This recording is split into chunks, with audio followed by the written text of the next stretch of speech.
in 16 overs, that's about 4 and overs. And is that exactly 4 and over? No, it's not, just about 4 and over. I think they'll struggle to do it. So England for me. Richard? Either a draw or England. Yeah, I think Australia are out of it now. But I think they might knuckle down and try and fight it out. A lot of the talk, of course, and talk that we can link back to events here at Grace Road, of course, around Moeen Ali. He's been struggling with that graze, I suppose you'd call it, on his arm, which is impacting his abilities with the ball, and therefore discussions about whether he will be able to play in the next test. There's going to be chat about who would be called up to possibly replace him, and Rayan Ahmed, you would think, would be in that conversation, would he, Adam? Yeah, he certainly is. The problem of all of this, and I think the wider point, is the lack of England's spin bowling options. In that, would an 18-year-old leg spinner who hasn't really bowled that much this season, which we'll come on to in just a second, would be part of the conversation in normal circumstances? And the answer is no. But as soon as Jack Leach got injured, there was suddenly this panic of everybody. Each match is played by 2 teams of 11 players. Some are batters, some are bowlers, and there's 1 wicketkeeper. Both teams have a chance to bat and bowl. Look out for the coin toss. That's how they decide which team bats or bowls first. Each team has 20 overs to score as many runs as possible. The team with the most runs wins the game. 1 over is made up of 6 good deliveries from the bowler. To score runs, batters hit the ball and run between the stumps. If the ball reaches the boundary, it's 4 runs, and if it gets there without bouncing, that's a 6. While the batting team is scoring runs, the bowling team are trying to stop them and get the batters out by taking wickets. A few ways batters can be out are bowled, caught, run out, stumped, and LBW. Watch out for signals from the umpires, 4s, 6s, wickets, and these when a bad delivery has been bowled. Bad deliveries add runs to the batting team's score, and the bowler must bowl an extra ball. If you see the umpire doing this, the next ball is a free hit, and the batter cannot be out, bowled, caught, LBW, or stumped. And those are all the basics you need to know to get behind your team in this year's Vitality Blast competition.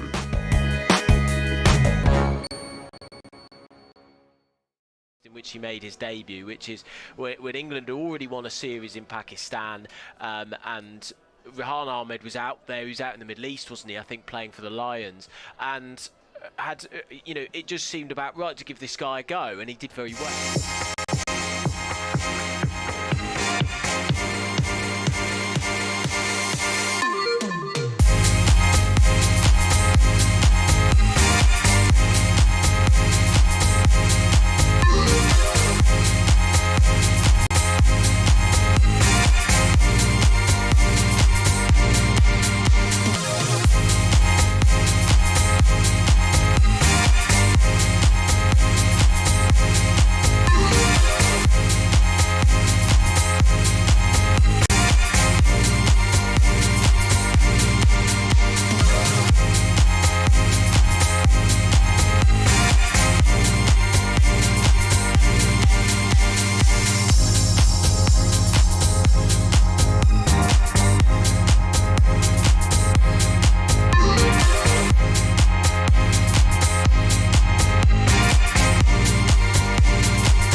The county championship until last time.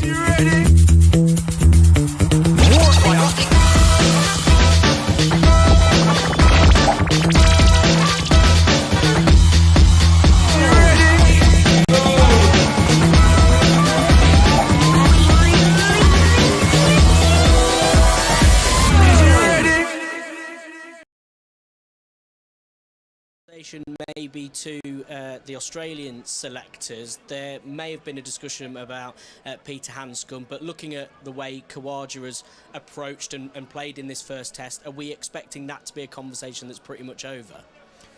It looks that way, yes. You would assume so.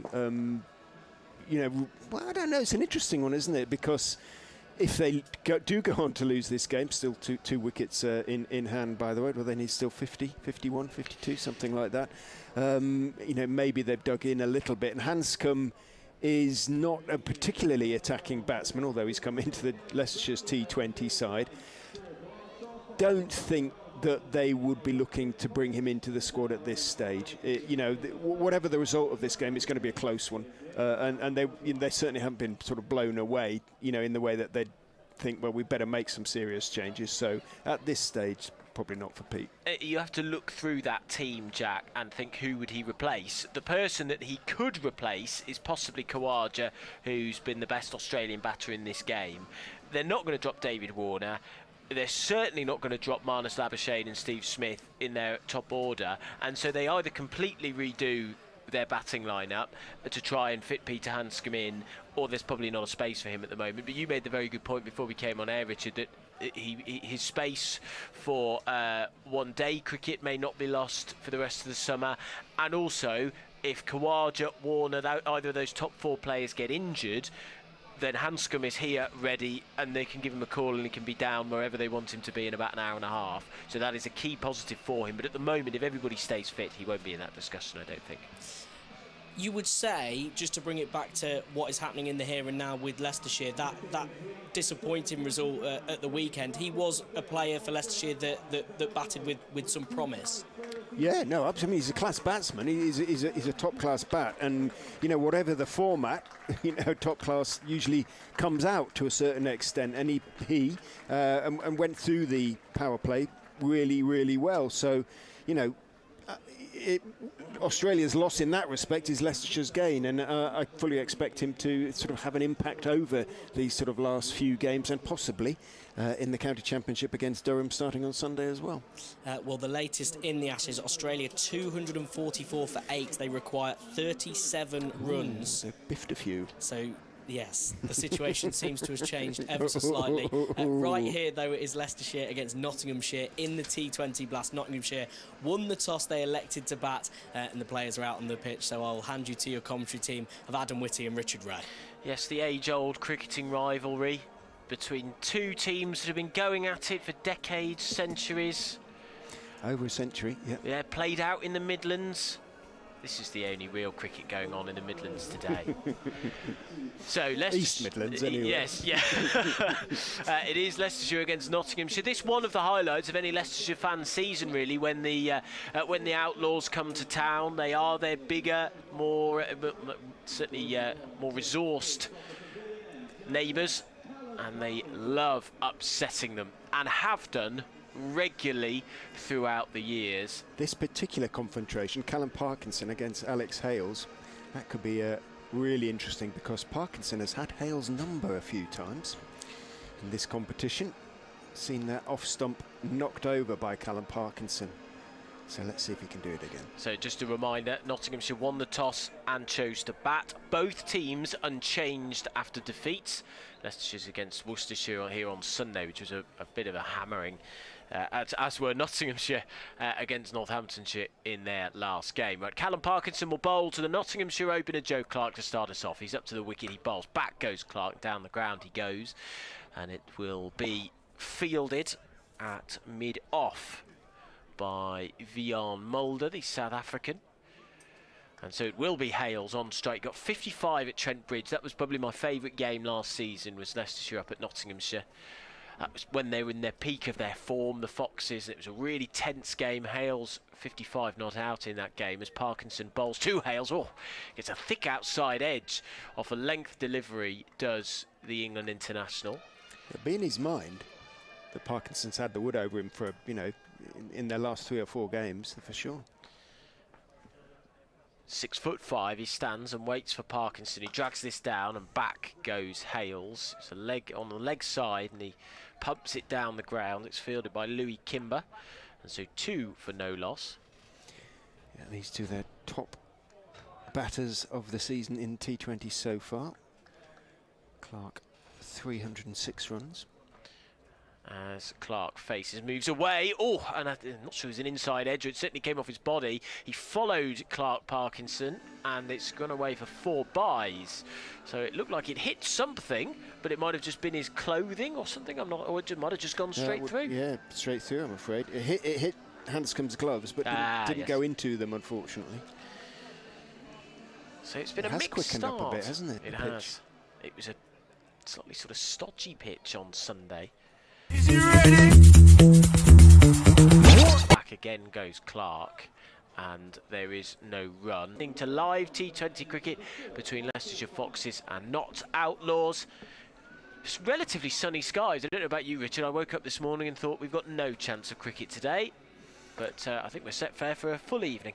We wouldn't have started at 2:30, but by about 5 the ground was fine. So, and in fact it's actually looks much improved. The outfield has greened up and is a lot softer. Colin Ackerman was saying it's been miserable to field on over the recent weeks, hard and bouncy with lots of bobbles, but at least they won't lose quite so much skin off their elbows and knees in this one. Michael Finan from knees in this one. Michael Finan from the Bennett end is into Joe Clark, tucks him up a little bit. Clark plays it firmly back past Finan, who falls rather than dives to his left, attempting to make the stop. It was going fairly slowly, and although he didn't get a hand on it, Colin Ackerman could just step behind him at mid-off and make the stop. A fair few have come in for the start of the game. Notts always an attraction, beating Notts even more so. 2 men out at deep backward square. And long on as Finan is in, bowls down the leg side, swings and will be signalled wide by the umpire standing at the Bennett end, who is the former England opener whose name briefly escapes me. Former Northants opener as well, wasn't he? Rob Bailey, that's it. There you go, umpire Bailey at the Bennett end. I've got a few of his ceramics. He made cups with all the, briefly, one of his companies with all the counties on it. In goes Finan, and it's turned down cleverly down to third man for 4. He stepped right across there, Clark, and I think he did actually open the face of the bat. It was a foolish delivery from Finan, angled down, and Rehan Ahmed diving to his right at short third on the edge of the circle. What might have got there, didn't quite managed to do so. Matt Salisbury ditto at fine third man. Finan will count himself unfortunate there because he followed Clark well. He sort of did him, didn't he? But yeah.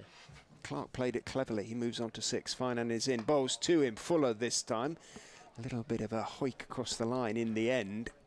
Didn't look too pretty from Joe Clark. He was stepping out looking to drive. Might just have swung back into him a touch and got a thick inside part of the bat and clumped it rather along the ground all the way out towards long on, where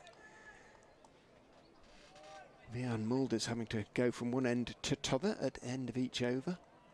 He's a young fit man and will do it no problem. 13 without loss after 1.5 overs. Finan is in and bowls to Hales, who dabs horribly at the ball outside off stump. A little bit late on it. Again, a rather ugly shot from the Notts opener. Just seeing the added value of pace already. Finan looks quicker, doesn't he? It has definitely dried out a bit. It looks a little bit lighter in colour as well.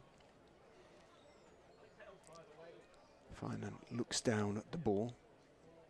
Starts his run at the edge of the circle, coming over the wicket to Alex Hales, who takes a step down the wicket and again plays very uncertainly, pushing hopefully rather than expectantly at the ball just outside off stump. Gets a thick inside bottom edge, bounces down more or less at his feet. Finan isn't sure where it's gone for a minute, Hales. Finan runs down and picks up the ball, so good so far from Michael Finan. It's the 6 runs from the over, 4 of them a little bit unfortunate from his point of view. Good Good to see most of the hospitality boxes in use and the hospitality marquee as Finan is in. Hales makes a bit of room, chops it down towards third man, and again he's got it down past Salisbury this time, who tumbled away to his right. So that was a more genuine and clever shot, I think, in the end by the Notts batter, and as a consequence rather spoils Finan's first over. 17 without loss. Clark has 7, and Hales, with that boundary, has a 5. 17 without loss after 2. Nice bit of competition between bat and ball so far, and you'd argue that Nottinghamshire are probably just coming out on top, but the Foxes are certainly in this. There's a nice bit of pace in the pitch. Certainly something in it for the bowlers. Australia need 3-0 to win. Yes, Pat Cummins has gone on a bit of a slog fest and has knocked down the total quite significantly, so they are 251 for 8 at the in the final session of the first test at Edgbaston. Ben Stokes has just dropped Nathan Lyon as well. Matt Salisbury will bowl from the pavilion end. The third over of this innings. He's up to the wicket, he bowls, and it's a thick outside edge. Squeaks through and will run away for 4. It's misfield. It goes under the hands of the man running in from short third man, and he raises his head up to the sky, and that's a poor bit of fielding from a Leicestershire perspective, and Nottinghamshire get a bit of a freebie there, and Salisbury even more frustrated. He drew the thick outside edge but wasn't backed up by his fielders. 21 for no loss. Yeah. Rishi Patel a little bit slow getting down to that one. He's usually pretty good in the field, is Rishi, for a big man. But he looked like a big man then, didn't he? Went down in stages. Salisbury, 18 on his back, runs in, bowls. It's a leg side delivery, quick to way, and that should be a boundary. It's a chase on with the fielder. He misses it again. That's misfielded for the second delivery in a row. And I'm just looking around the rest of the field, and there are hands on knees after that one. Surprise. Well, that's 2 in a row, isn't it? Yeah. There's 2 fielders out there on the leg side, one at sort of deep square leg and then one at deep mid-wicket. It's the fielder at deep square leg running behind square. He just tumbled over the ball, so 25 for no loss. Salisbury's going to be furious. He's conceded 8 runs from his first 2 deliveries. Nick Welsh, I'm afraid, out there. He turns in, brown-haired, Matt Salisbury. Broad-shouldered, comes in this time, hits Clark on the pad. A delivery towards the leg side, but Clark had made room for himself. It just crashed into his knee and dribbled away. Salisbury's had a bit of a mixed time of it, really. 1 for 37. And then 1 for 11. He didn't bowl much in the game against Yorkshire. Only the 11th T20 in his career.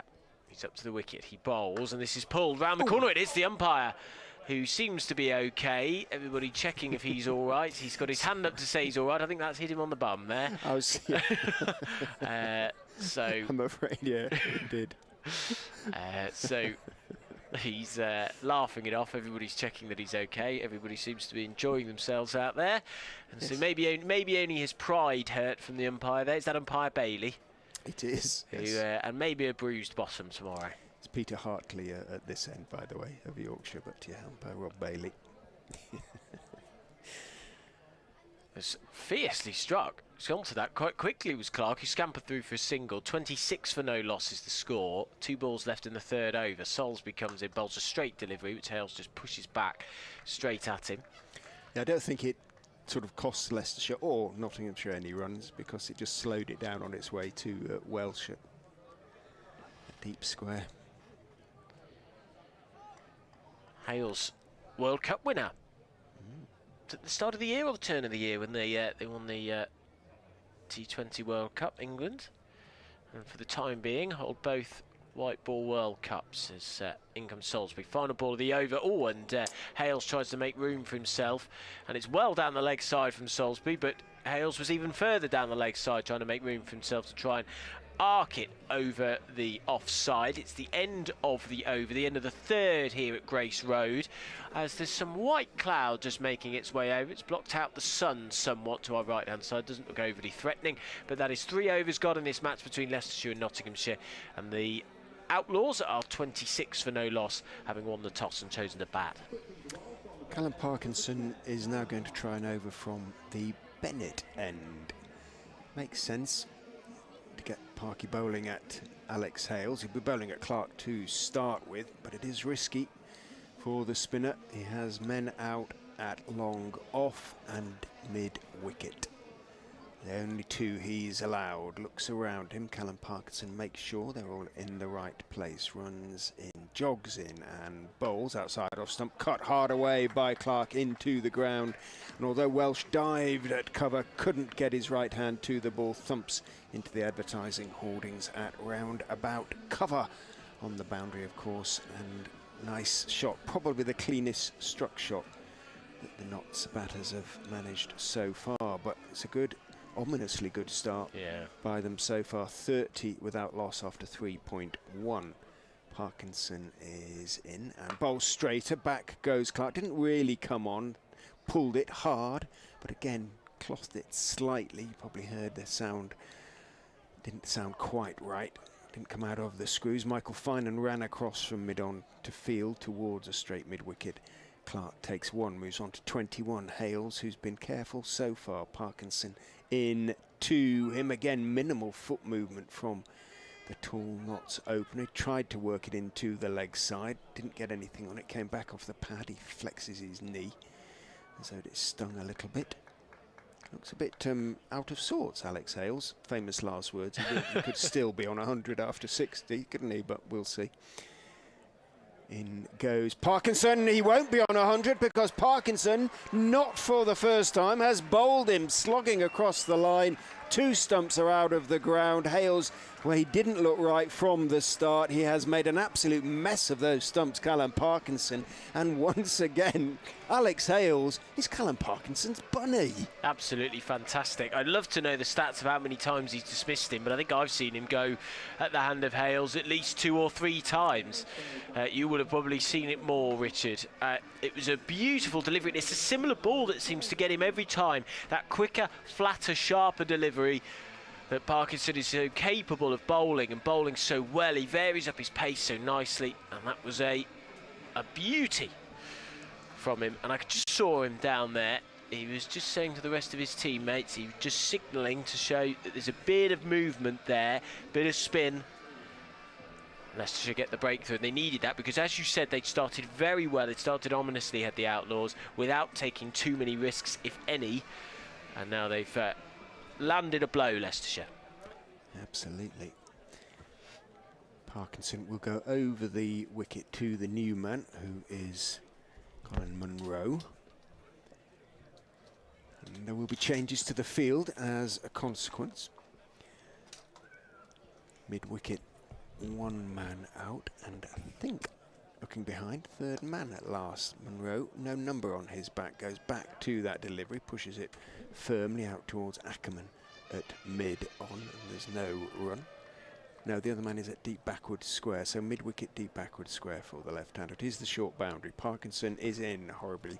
Quick ball pushed through down the leg side. That was why it was horrible. And although Handscomb moved across and took it, Munro didn't get anything on it. It is, of course, signalled wide. Parkinson jogs in and bowls straight at this time. Cover driven past, or not quite past, because he did very well to get 2 hands to it there. Mulled it, bounced short of him, a good foot or maybe 2 feet short of the South African. In fact, it's Louis Kimber out there at mid-off, the way he's moving. And he did very well to get 2 hands. I thought I was going to sort of burst through him and go to the boundary. It didn't, so it was just 1 in the end to Munro. So a very good over from Callum Parkinson, and a much needed one by the Foxes, even at this early stage. The Outlaws are 33 for 1. And it is...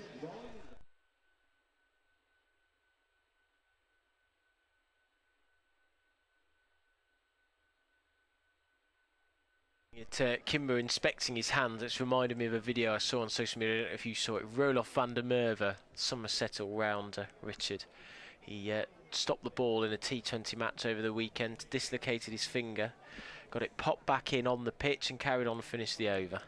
I've done that 3 times. Oh, so I can see your little finger there, Richard. It's fine him then to bowl his second over. It's a straight delivery, clipped away for 4. It's 2 straight, in fact, on the pads, leg stump line. That's easy for Munro. A nice freebie to get you started from his perspective. New Zealand are able to clip that behind square on the leg side, and so the score moves on to 37 for 1. Sorry, go on, Richard. I'm just going to say it. Aussies closing in on victory. 23 needed. Oh, they're going to do it, aren't they? Find a little bit feast or famine sometimes. Yes. You see him bowl some really decent deliveries, but he often gives away a boundary in the over. He's up to the wicket now. He bowls. Oh, that's a straighter delivery. That's a better one. Just dragged back his pace a bit, and Munro tried to whip it away, but ended up barely getting any bat on it at all. It was a very woody sound that you would have heard, and just dribbled away into the leg side. They do scamper through for a single, though. He's on to 5, 38 for 1. That run rate for Notts at 8.8, which is pretty healthy, having won the toss here at Grace Road. Relatively warm. It's t-shirt weather. Bit of a fresh breeze in the air as Finan, the tattooed, muscular Lancastrian, runs away from us now. He's bowling from the pavilion end. He's past the umpire. He bowls a slower delivery on a leg stop line to the right-handed Clark, who clips it into the leg side. We've got a right-hand, left-hand combination, with Finan bowling left arm over the wicket. Very slingy action.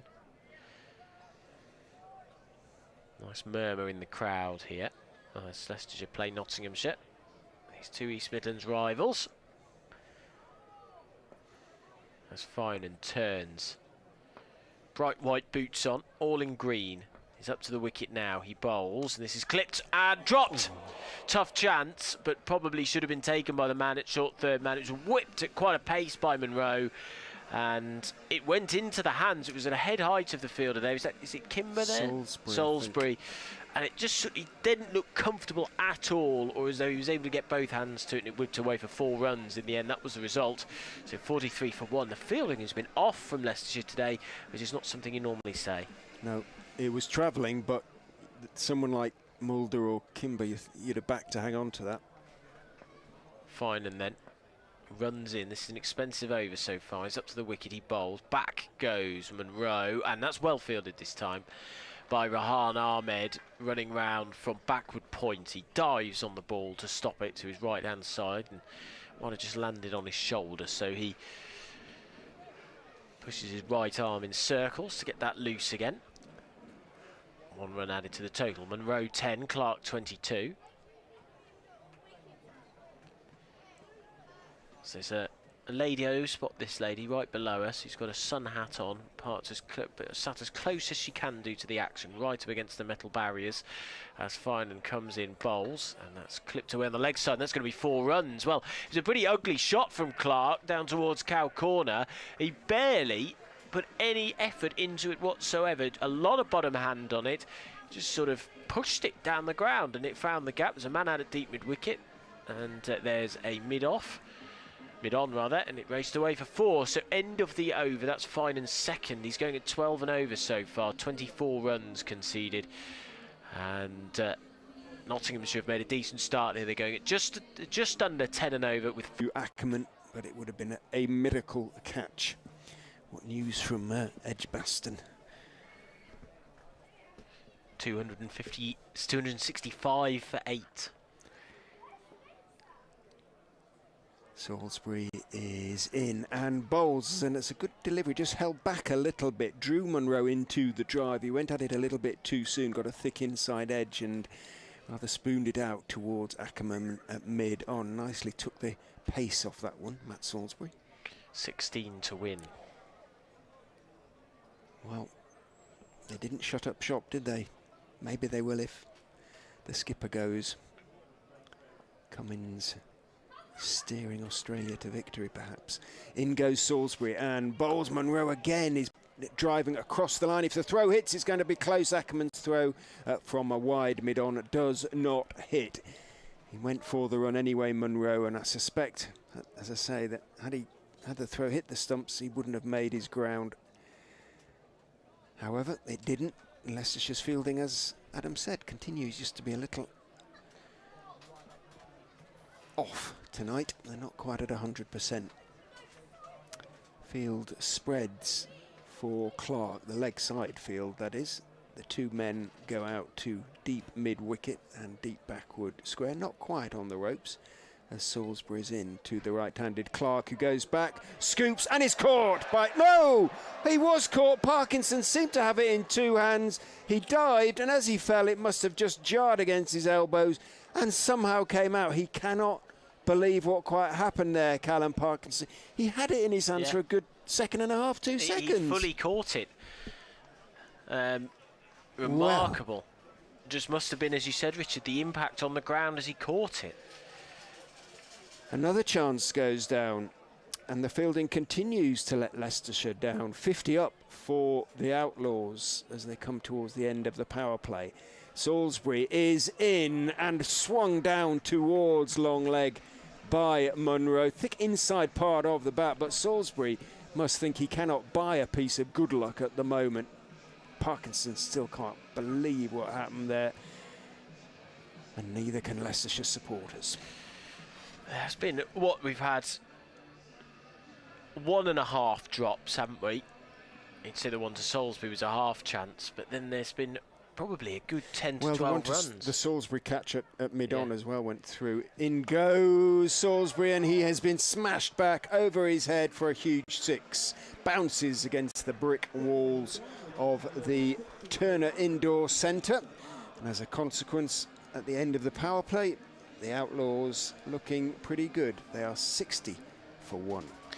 And talk about adding insult to injury. As soon as that drop was made, well, essentially 11 runs added, because they were able to take a single while the ball was lying prone on the floor, as was Parkinson, the fielder. Then he was hit for 4 and a 6. But yes, of course, there was 2 chances went to Salisbury, didn't they? One was a half chance.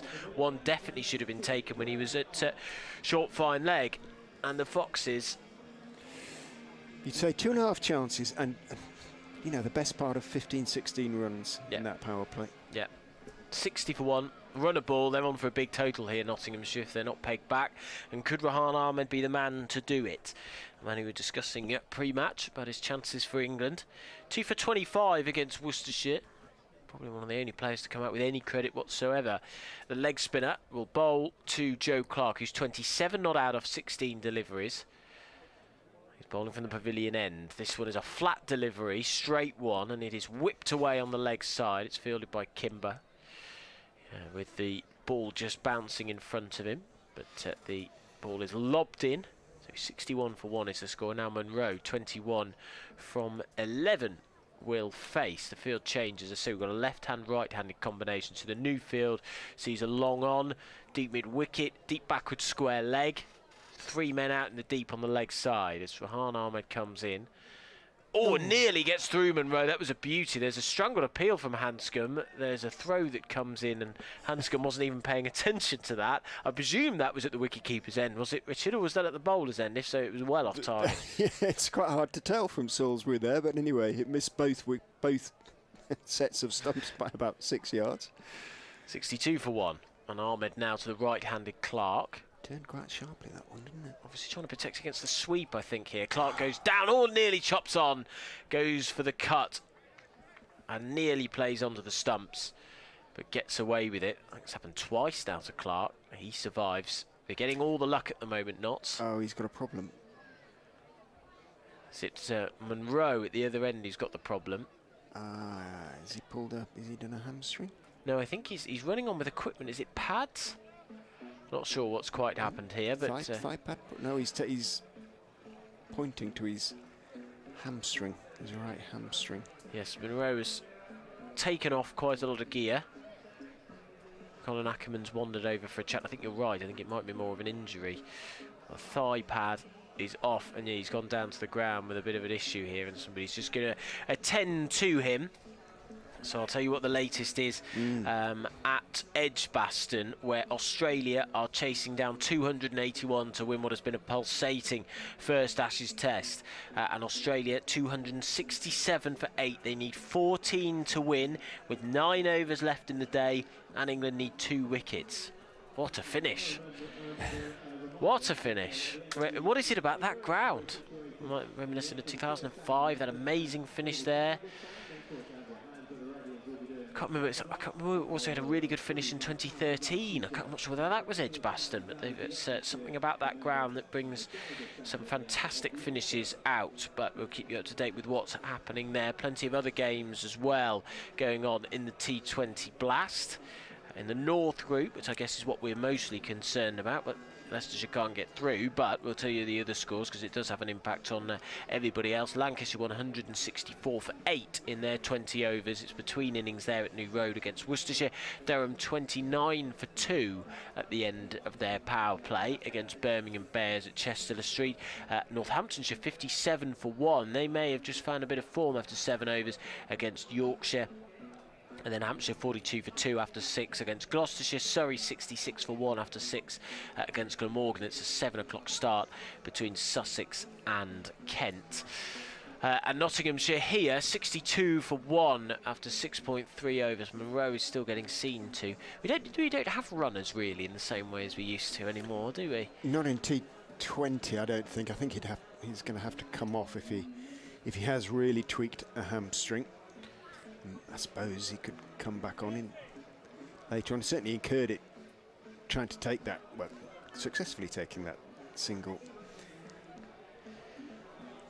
But he's getting bound up. He's getting an elastic bandage put on it by the Notts physio, so it looks like he's going to try and continue. Might be trying to do it off one leg. You might just see some slogging going on. Hope it's just been a twinge of some kind.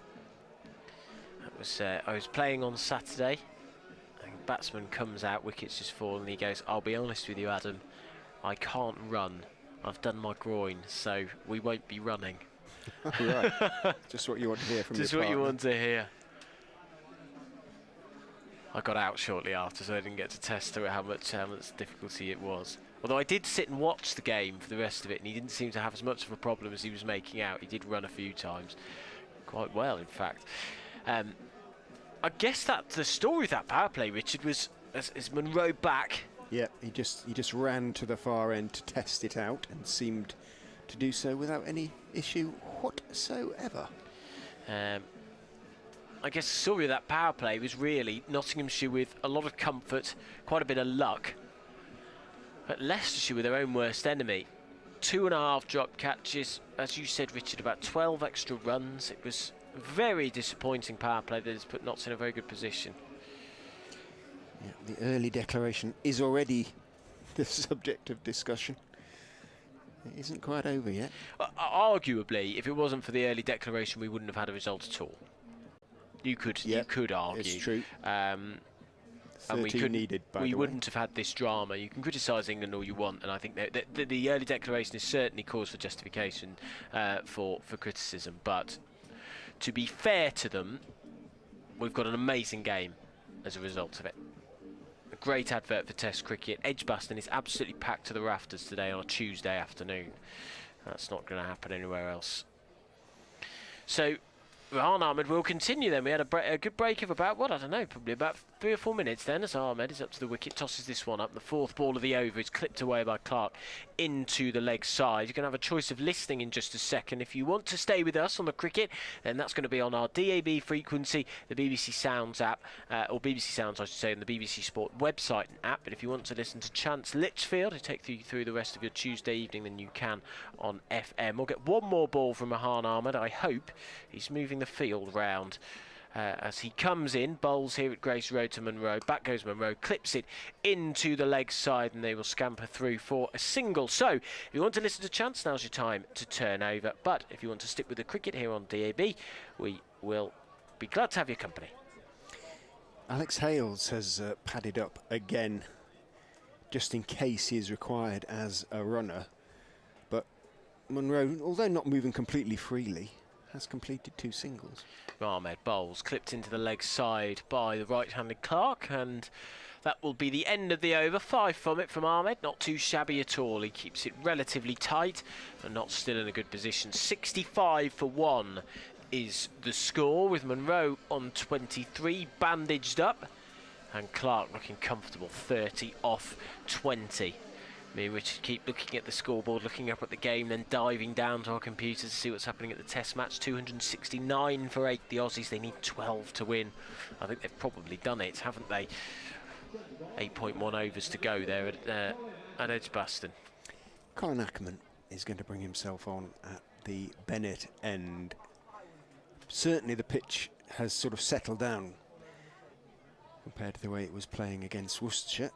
Ackerman is in, drops a little bit short, back goes Clark, pulls mightily out to deep mid-wicket, but Michael Finan forms the long barrier. It bounces off his knee, but only by a sort of half a foot, and he picks it up, gets his throw away, and it is just one. Well, Hales, it seems, is not going to be excuse me, required by Colin Munro.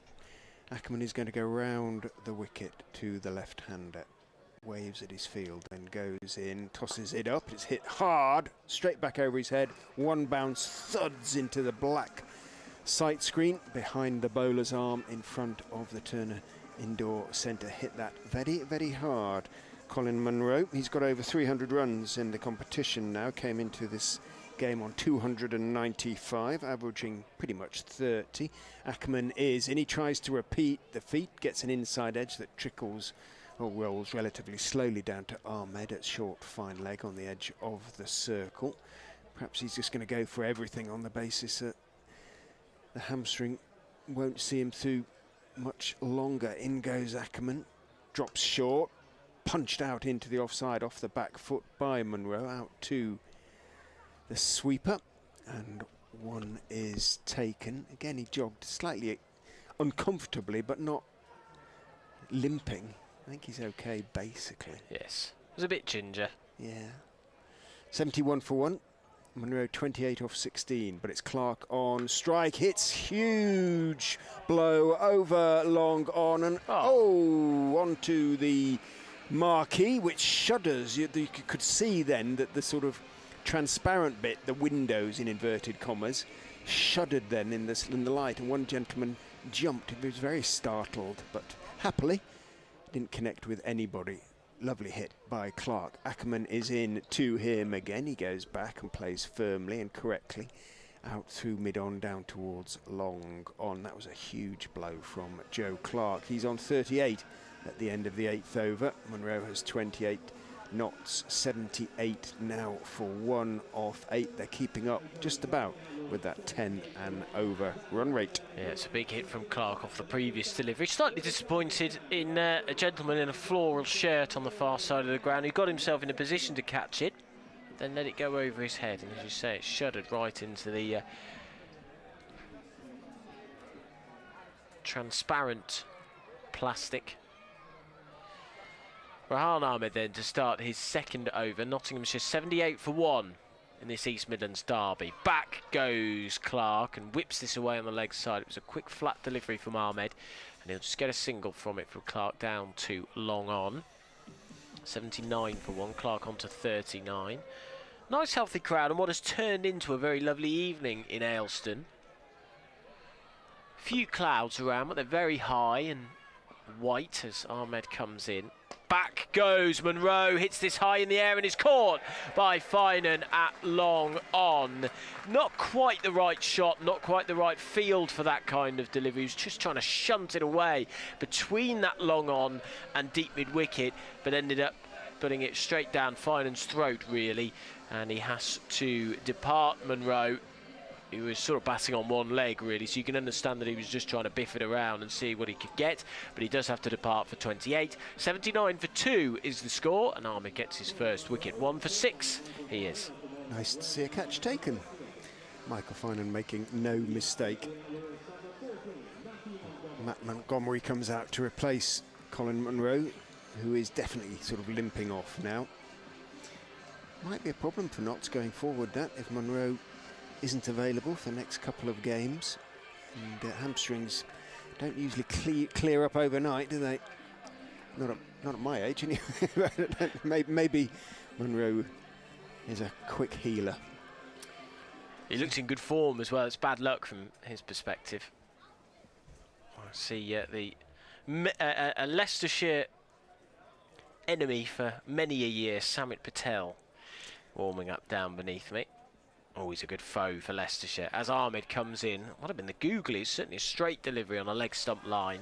As he bowls the third delivery of his second over, and it's clipped into the leg side by Montgomery, who's off the mark. Born in South Africa, moved here to study though, and was picked up by Nottinghamshire. 172 runs in 10 innings so far, 150. As Ahmed up to the wicket now, bowls again flat and straight, and he's clipped into the leg side, just in front of square, but it is square leg who runs in to field it. You might have heard there the audible groan from Rahan Ahmed, who nearly got through Clark's defences there. It's Montgomery, who very methodically puts his bat up and down and plays the ball straight down to Ahmed, who'll be disappointed. Again, another misfield, as it just evades his right hand. And one more ball of this second over. He's keeping it tight, Ahmed, to be fair, as he did against Worcestershire, as he has done on quite a number of occasions in this T20 blast. It's past the umpire now. He bowls again. It's flat and it's pulled down the ground. Bit of a baseball shot that from Clark, who will move on to 41 from 26 deliveries. The Nottinghamshire score will move on to 83 for 2 with Montgomery on 2, but Ahmed getting the wicket in that over. He's 2 overs for 10. And under sunny skies in Ayleston, with the shadows lengthening, the Foxes have got themselves slightly back in this game. They've swung the pendulum a little bit further towards them, but it's still Nottinghamshire on top, you would suggest, with their run rate at 9.2 and just 2 wickets gone after 9 overs. Rahan Ahmed, the second best economy rate. That isn't saying a great deal, really. Callum Parkinson's, he's gone at 7s in his overs in this competition. Ahmed, 8.5. Actually, Mulder has been reasonably economical as well. But it's Tom Scriven who comes in and bowls. A line and length delivery just off the back foot. Beautifully timed again by Clark, but think that's gone for 4. The fielder's reaction as he sprawled over the extra cover boundary and then more or less gave up on it, although the ball sort of did come back inside the rope. Welsh again, I think it was out there. Got there, but couldn't manage to just push it back before it touched the rope. So a lovely start by Clark, who's hitting the ball very nicely. In goes Scriven, bowls to him again, straight, held it back a touch. And it's worked by Clark through the vacant mid-on area, out towards long on. 1 is taken. Clark onto 46, 88 for 2. Australia need 5 to win, Richard. That's happened quickly, hasn't it? Is Yep. it all Cummins? Or is it No, a it's bit of Nathan Lyon, well? 2 4s to Lyon. He's gone up to 15. Scriven, with that sort of bustling angled run, comes in and bowls outside off stump. Montgomery tries to chop it away, doesn't get anything on it, goes through into the gloves of another Australian, Peter Handscomb. Handscomb told us, didn't he, beforehand, that Australia would win. And he seemed perfectly sort of certain about it, didn't he? Yeah, comfortable. Carey's to come, Cummins to come, and it looks like Cummins has made the difference along with Nathan Lyon. Scriven is in and bowled, slightly short of a length, just outside off stump, worked off the back foot by Montgomery, down to third man, takes 1, moves on to 3, 89 for 2. Scriven I didn't realise Scriven didn't bowl at all, did he, against Worcestershire? I suppose it was over relatively quickly, wasn't it? But yeah, was it 12 overs? Yeah. Possibly would have done, but they had to go with spin all the way with the wicket turning, didn't they? And just hope that and they did pick up, what, 5 wickets in the end? But D'Oliveira used his now. So have we got another injury? Possibly. The gloves are off, aren't they, from Clark? New bat, is he saying? Yeah, looks that way. You may have picked up that shout in the effects mic. Australia still 5 with 2 in hand. I would quite like it. I'm in need of a new bat. Just like it, we could just drop that up. I'll take his off bat. I'll take his rubbish bat. Get the glue on it, tape it up. They have so many of them. I reckon they must get sent about 10, 12, mustn't they? They don't sort of break them in as such anymore, do they? Yeah. It seems to be a thing just to go in. Aren't they? They're pressed, I think, rather than knocked in with the mallet, which so many club cricketers would have used in the past. They're pressed, and so they don't last for very long. So they're ready to use straight away, but they don't have the durability, which is a shame given they cost, what, 300-400 quid these days? Yeah. And the rest? Just that. Jeepers. 89 for 2 off 9.4 overs. Wickets to fall.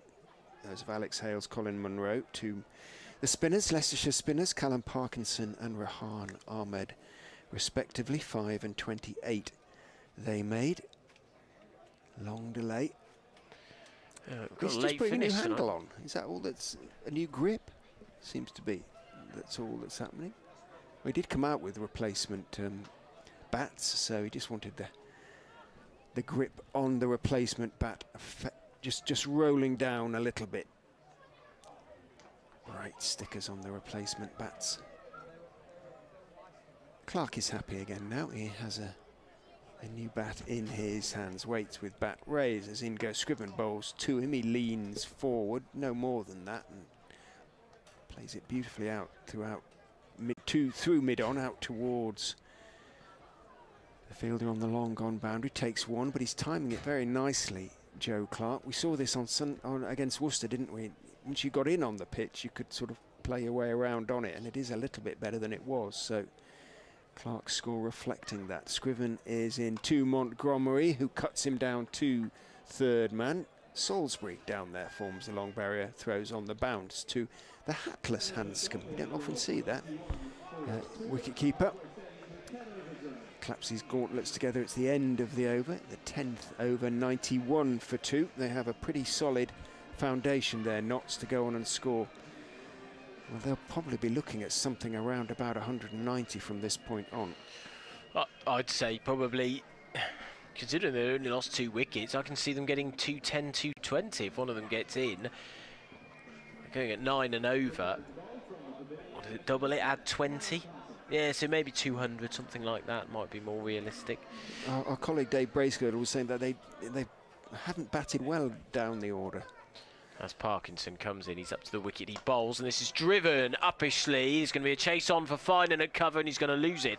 4 runs to Montgomery. That was a gorgeous shot, made room for himself, moving away onto the leg side, arching the blade, and it raced away for 4 runs through the cover region. Finan had no chance, really, and so the score moves on to 95 for 2, Montgomery on to 8. You are right, I was just looking through the Nottinghamshire scores before I came out. They haven't really ever got a big score or blown teams away. They've just done enough in every game. As Parkinson comes in, reverse sweep. It's paddled more, really, to short fine leg, and the single is taken. But Nottinghamshire have done enough in most of their games. They've won 6 of their 10 matches before this, losing 4 of them. They've won 4 in a row before for Sunday, when they were absolutely dismantled by Northamptonshire. 96 for 2, Clark on 47. As Parkinson comes in, back goes Clark and fetches this off his stumps, playing across the line down to deep mid-wicket, where Nick Welsh, who is also hatless, is fielding. Nobody's got their hat on. I don't think their mums are going to be very happy with them in the sun. Which has actually gone behind cloud now, so just a lovely summer's evening. Parkinson comes in, bowls, and it's a straight delivery on middle stump, then back goes Montgomery and just nudges this square on the leg side, picks up another single. He's on to 10. 98 for 2 is the score. That's Parkinson, blonde haired, number 10 on his back. Up to the wicket now, bowls, back again goes Clark, and it's uppishly. He pushes this down the ground where it's fielded by Mulder, who feigns to throw to the bowler's end dramatically, but then decides to play it safe and throw to Handscomb behind the stumps. Still 5 needed. For Australia, that is, as Parkinson comes in now, past the umpire, swept out to square leg. And they'll just pick up a single. That was a nice shot. So that is the end of the over. Parkinson's third. 1 for 18 he has gone for. So there was 9 off that over. I'm just going to have a look at the bowling figures because we've commented on quite a few relatively economical overs, but then you look at Finan, 2 overs for 24, Salisbury 2 for 21, Ackerman's 1 over went for 13. That's where the damage has really been done.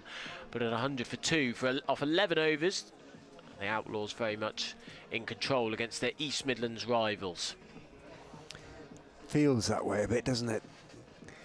Clark probably holds the key to a sort of score of 200. He's still not happy about his bat, and the Notts 12th man has come out with another grip, something like that. He's putting another grip, rolling another grip down the handle of Clark's new bat. His 49, Joe Clark, has come off 31 balls, includes 6 fours and a 6.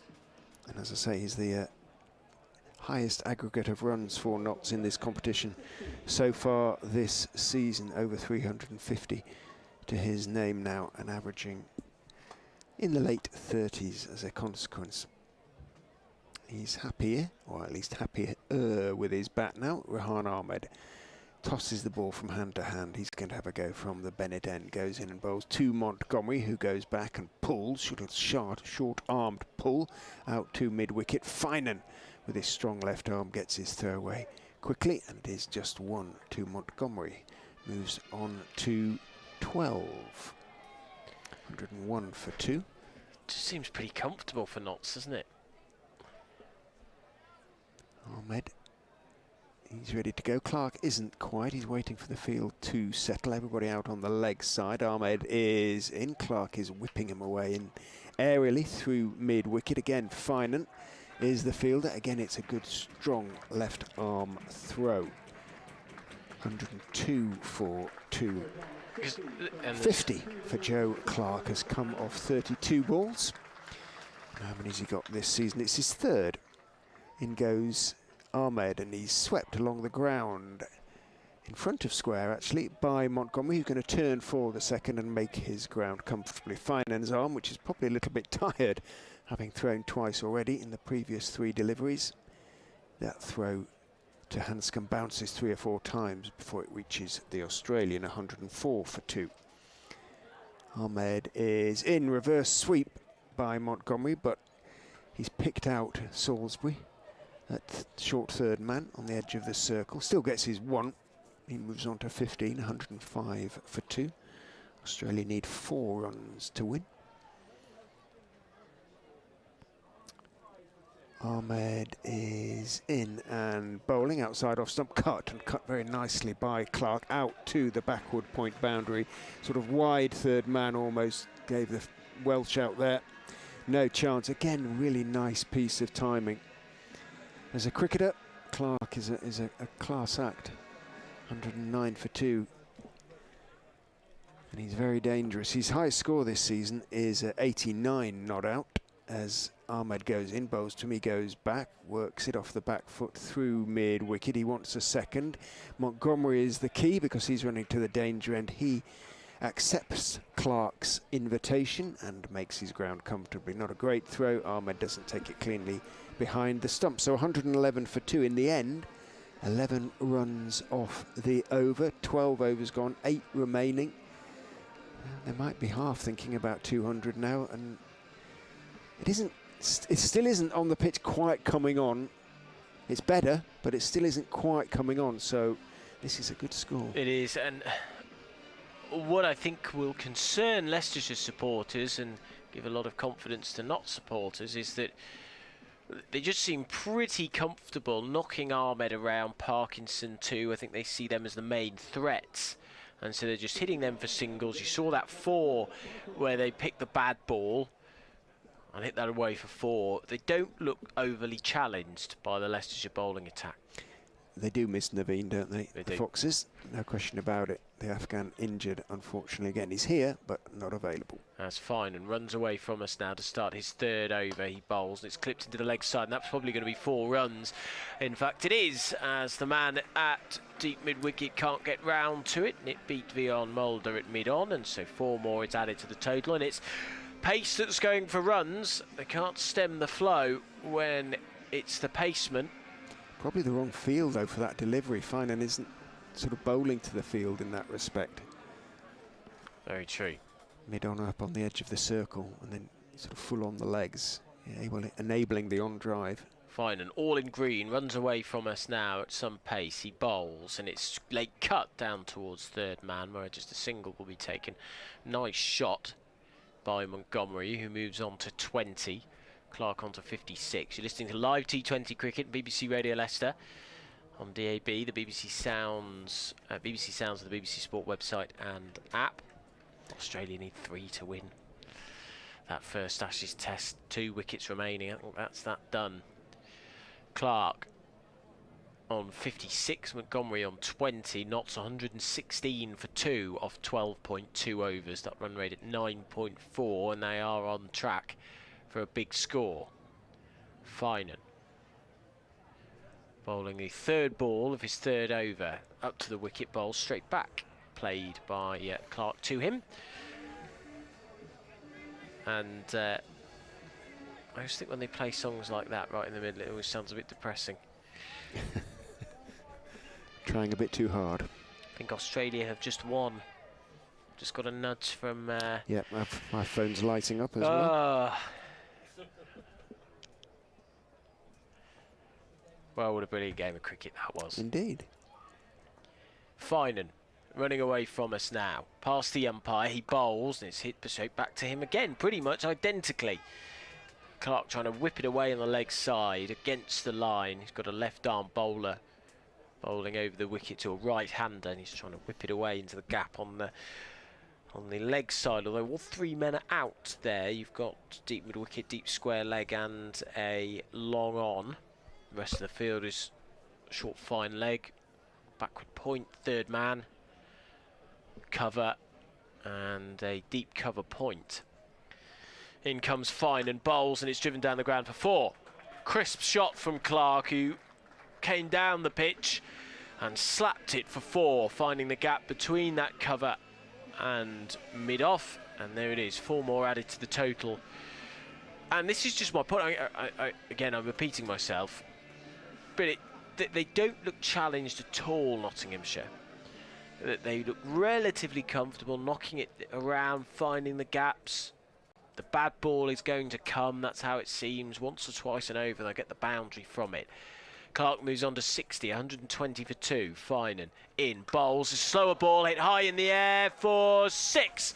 Crashes into the corrugated iron roof of the meet and bounces back out again onto the field. That was a big 6, and that is a big blow to end the over, and what was an expensive over 2 for the Foxes.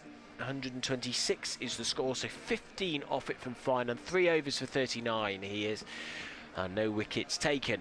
So that run rate up to 9.7 now. They're motoring. No run. As Montgomery on to 20, and Clark is looking set fair for a century here. He's got 38 balls face. If he gets that up to 60, you'd think he will have a century. Scriven turns, elbows jutting, bustles, runs in, bowls, clubbed back past him, but only as far as mid-off, where Mulder picks up, throws at the stumps, misses them. Handscomb just about cleans up as it goes past the stumps at the bowler's end and bounces down to him. Montgomery has 20 now. Clark has 66. Every chance for Clark actually of going on to beat his season's best. The way he's playing, probably favourite to do so.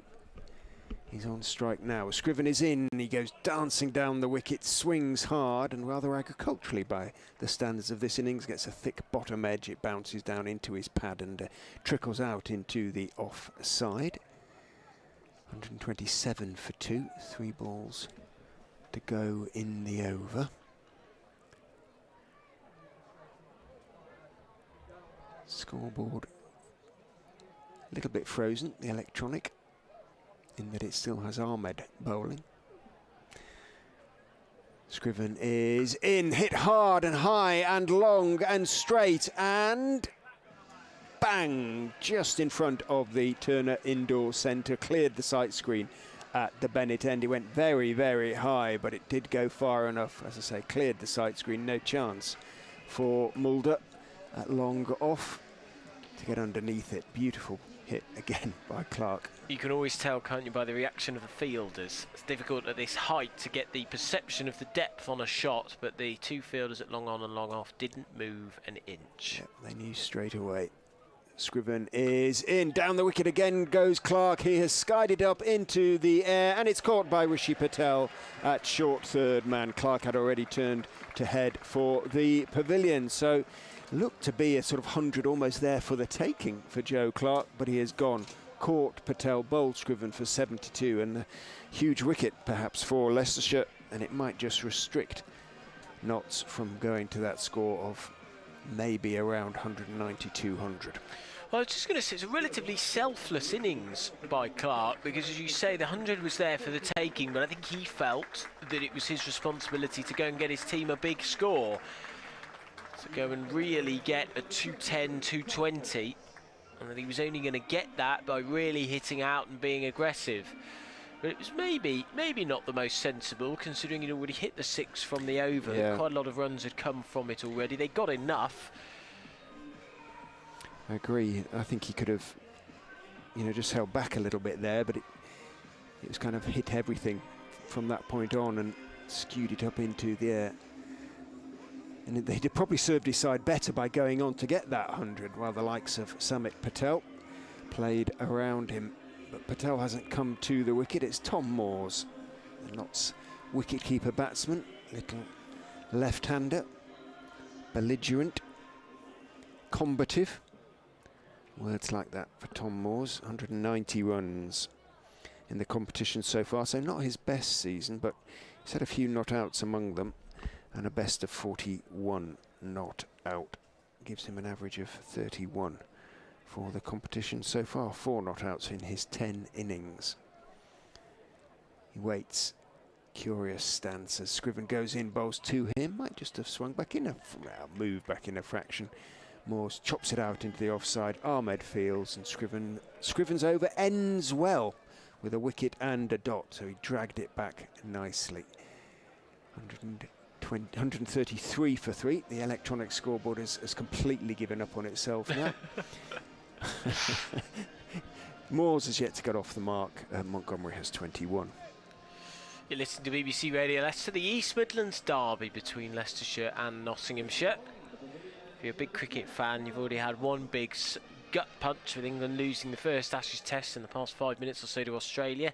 So maybe you've just joined us and are thinking, how are the Foxes getting on? Well, it's Nottinghamshire who are probably dominating. 133 for 3. Parkinson will continue from the pavilion end. Down the pitch comes Montgomery, hits him high in the air. I think he could be caught here, and is. It's Vian Mulder.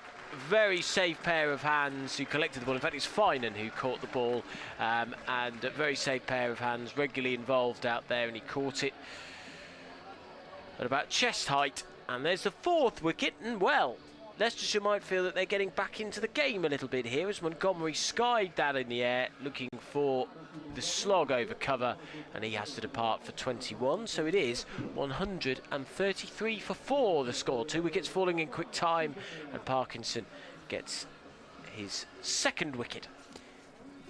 Again, a really curious choice of shot, because sort of hitting in and out like that, he not only had to clear sort of mid-off and extra cover, the man was out there on the on the sort of wide, long off boundary, so it would have been a heck of a hit for Montgomery to clear him. It just seemed an odd choice of shot to me, that. Well, there are plenty of overs left to Notts here. Yeah, you're absolutely right. They had the time to get themselves in and still get, let's say, target 180, 190, which would be a very good score on this pitch. And if they're in, if they're motoring, get themselves over 200. But now, it's with two batsmen on naught, Mullany and Moores, it's a different proposition. Parkinson comes towards us, comes away from us rather, and bowls, and it's flicked into the leg side by Mullany. He won't. He's unlikely to give it away straight away in that fashion anyway. He's a very experienced head, is Mullany. Many Leicestershire fans will have recognised battles between them and him over the years. Made his debut in 2006 for Notts. He's got the best bowling figures for any player between these two teams. 4 for 19. As Parkinson moves away from us now, left armour comes into the left-handed Moores. He clips him away forcefully with a pull shot out towards deep mid-wicket, where it is fielded by Tom Scriven. Parkinson collects 135 for 4 is the score, halfway through the 15th over. 9.3 that run rate. After Nottinghamshire won the toss and chose to bat. Parkinson, hits this uppishly, but about 6 feet wide of Callum Parkinson, who couldn't dive to go and get it. That wasn't the best shot from Mullany. He will go on to 2. And Parkinson's figures 2 for 22 at the moment, with 2 balls left in his 4 over allocation. The hospitality tent looking nice and full tonight. The white tablecloths gleaming in the distance. The open collared shirts there as Parkinson bowls, appeal for leg before wicket and given. Look plumb from here, and Moores is not the tallest of men. It was a quick flat delivery from Parkinson that really zipped off the surface, and it was such a confident appeal, it almost seemed half-hearted, Richard, because I think Parkinson almost felt like it wasn't worth bothering appealing because it was so obviously out. 5th wicket falls, and 3 wickets have fallen in quick succession now for Nottinghamshire, and their innings is in danger of subsiding. They have let the Foxes back in, so from 133 for 2, they find themselves 136 for 5. Yeah, probably the best quicker ball we've seen Parky bowl in the competition so far. Zipped through. Moores tried to whip it away into the leg side, didn't get anything on it. Palpably leg before, but this is, it comes back, you know, so that's a genuine dismissal. The Clark and to some extent the Montgomery dismissals with the batsman getting himself out. Yeah. And it just too soon, it seems to me, from Notts' point of view. Especially with the 5.1 overs to go. But here comes Leicestershire's own Samit Patel. As Parkinson comes in, bowls to him, back he goes, plays it to short cover. Interesting sort of match-up between Patel and Ahmed, I guess. In Patel you've got the Leicestershire-born man who's made his name at Notts, and in Rehan Ahmed you have the Nottinghamshire-born spinner making his name at Leicestershire. But Patel, who's played 34 times against Leicestershire in T20 games, Richard. I'll always remember him being there at the end of that quarter-final in 2020 when he was the one celebrating as they won. What did they win on? The amount of runs in the power play, wasn't it? Something, yeah, something like with the scores exactly level. Yes.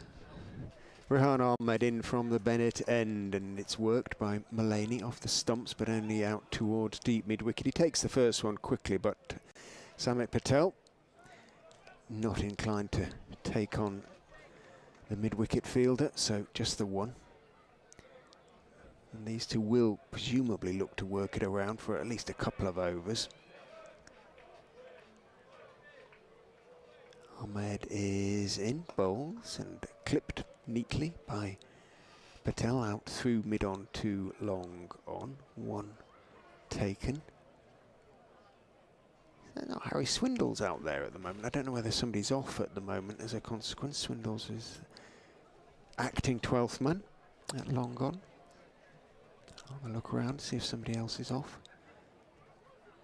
Ackerman just telling his sweeper on the offside to go a little bit wider. Ahmed is in, a little bit late down on that is Mullany, very late down on it, but just dabs it out towards mid-wicket, realises that Ahmed is the nearest Leicestershire player Has to run out from behind the stumps and field himself, and so an easy single for Stephen Mullaney. He's on 4, 139 for 5. Ahmed into Patel, a little bit short, pulled by Samit Patel out towards deep mid wicket, who dives across to his right, misreads it slightly, but does at least slow it down sufficiently. Michael Finan for Tom Scriven to run behind him and complete the fielding. It did take a awkward bounce off one of the used pitches out there. Patel picks up a couple. In goes Ahmed. Attempt little paddle sweep by Patel. Doesn't get anything when it comes back off the pad. An appeal that is more in the nature of a polite inquiry from Ahmed to umpire Bailey, which is understandably turned down. Ahmed is in again. Back goes Patel and wristily works it out towards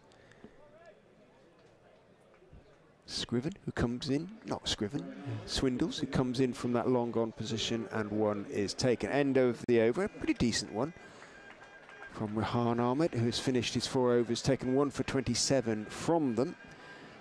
But that particular over yielded just 6 runs to the Nottinghamshire cause, and that flurry of wickets has really taken the momentum out of the innings, and Leicestershire will have high hopes now of restricting them to 180 or even less. Yeah, well,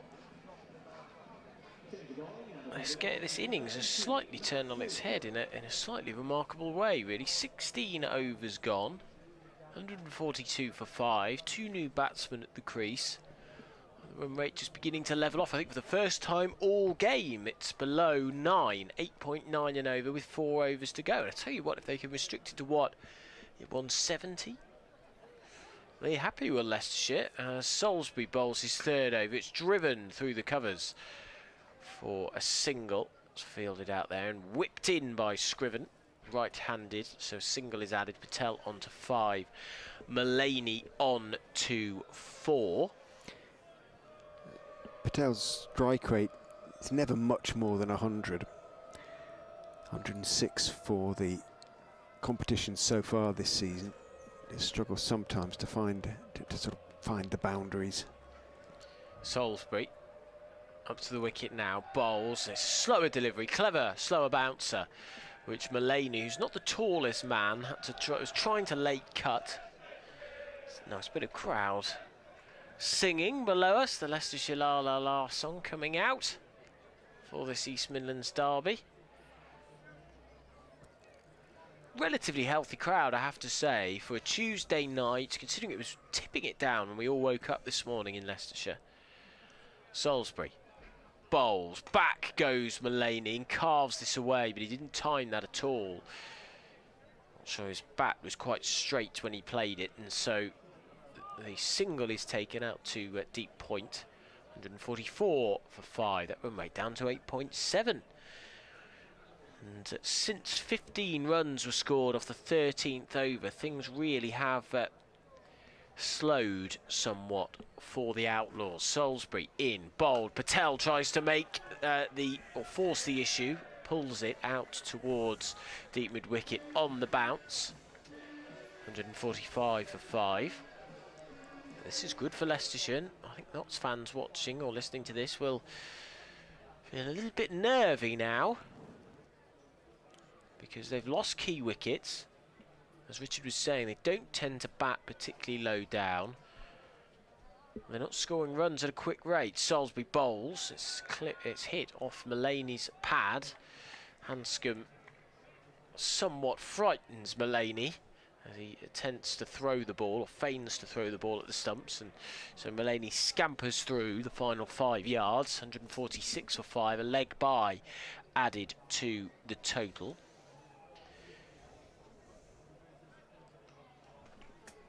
Nice evening now in Leicestershire, not many clouds in the sky. Salisbury is in, bowls, slower bouncer again, it's just hit into the ground behind square, where Patel makes a bit of a meal of that. So like a falling redwood onto the ground there, and he does stop the ball, and it's just a single. They didn't lose or gain any runs, Nottinghamshire, as a result of it. So end of the 17th over, and Salisbury kept that one tight, 5 off it. And so with 17 overs gone, 3 overs to go, 147 for 5. I'm just trying to look at the overs. It's not quite updated on the service that we use here. But when you consider what, it was 126 for 2. After 13. After 13, it really has slowed. It was Scriven picked up the wicket of Clark. Clark really gave it away. It astonished me that, having hit at 6, then sort of try and do it again in the way he did. Wasn't very responsible, really. In goes Scriven, bowls, and Patel goes back, tries to work it out into the on side, comes off the pad. Scriven runs out towards mid-wicket and feels the leg by, is signalled by umpire Bailey. Good from Scriven, who has 1 for 15 from 2.1 overs now. And then, of course, in the following over, Callum Parkinson picked up the wickets of Matt Montgomery and then Tom Moores. Montgomery also rather giving it away.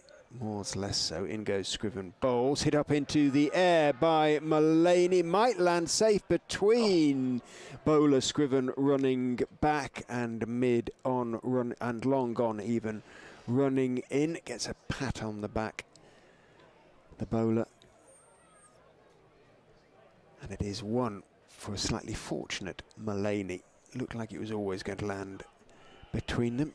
Swindles came running in from long gone there, couldn't get there, never really had a chance of getting there. Scriven is in to Patel, who goes back, makes room, cuts out to Nick Welsh in front of the loud Stenchen Benno section of the popular terrace, and picks up 1. He moves on to 8 off 10. But that's what I was meaning about Samet. He probably will find a couple of boundaries somewhere, but he's unlikely to really sort of take the 12s or 15 off and over that adds momentum at the end of an innings. In goes Scriven, bowls, Mullaney steps across his crease, tries to ramp it, doesn't get anything on it, comes off the pad, runs out towards backward square. 1 leg by is taken. Scriven and Salisbury finishing this innings, from Leicestershire's point of view, extremely well. 151 for 5, 4 off the first 4 balls of the over.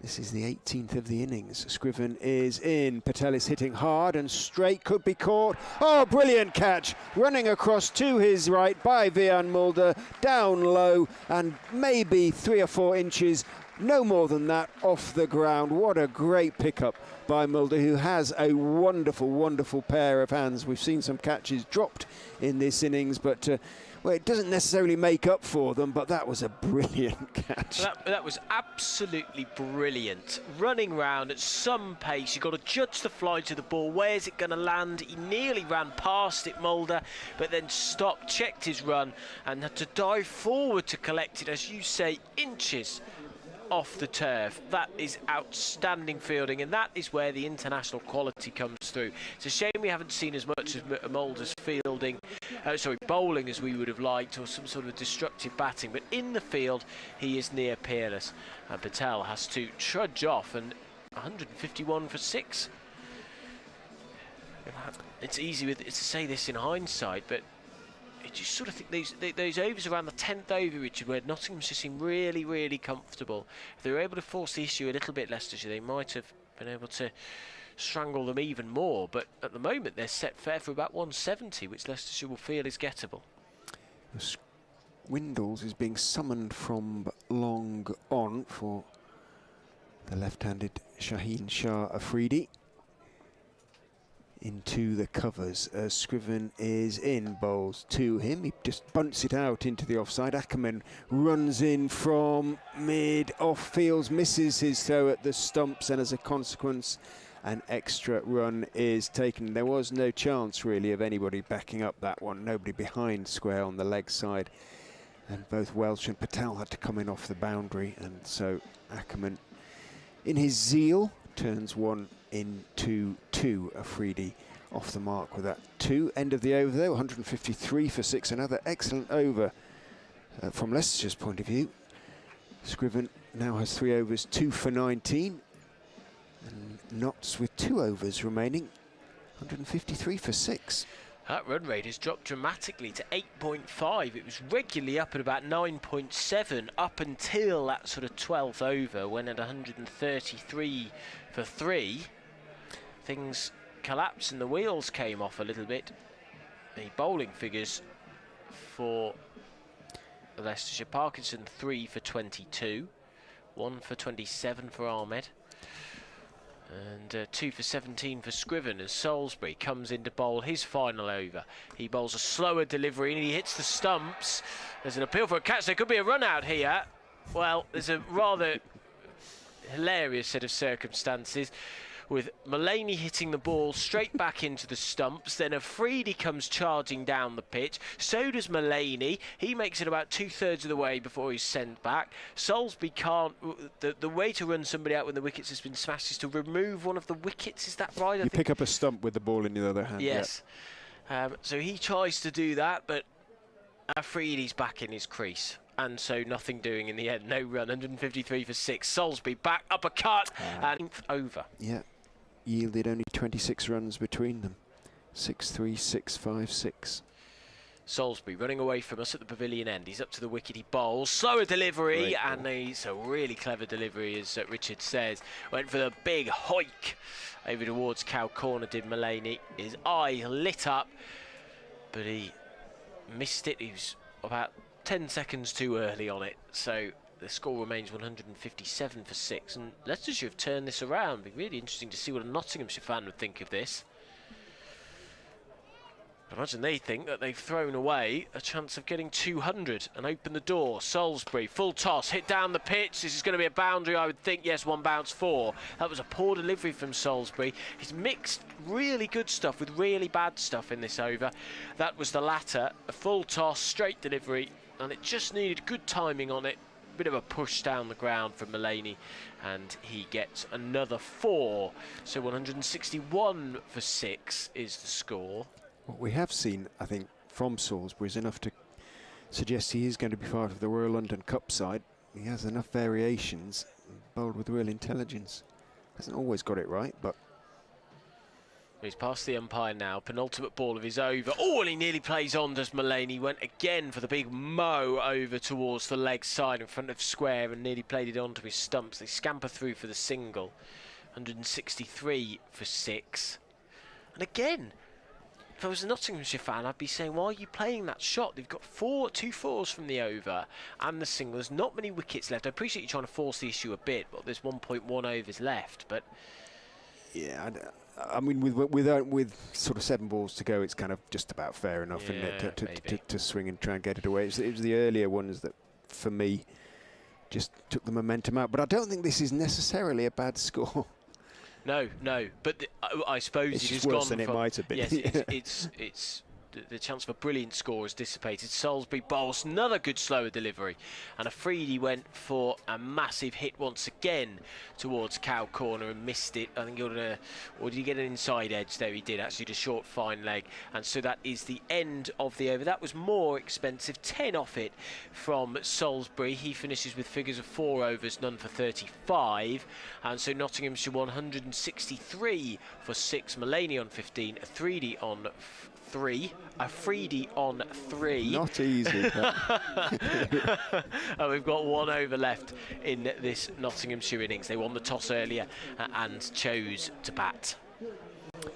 With Tom Scriven, 2 for 19 from 3, has bowled extremely well and will finish off this innings from the Bennett end. Looks around him, makes sure he's got the right number of fielders inside the circle, then comes in to Shaheen Shah Afridi, who swings mightily, slashes it out into the offside, should be caught, and is caught. Michael Finan, I think, with a 3rd catch.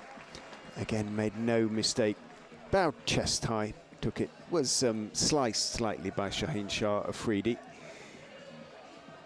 but it wasn't going particularly quickly or sort of bending in the air, and Finan ran in 5 yards or so, took the catch in front of his chest. 3rd wicket for Tom Scriven, who has bowled, as I say, impressively, and he will certainly play a big part in the Royal London Cup side. He did last year, but he'll certainly do so this year. And he's back now in the Championship side, very much part of Leicestershire's future. young all-rounder. 163 for 7.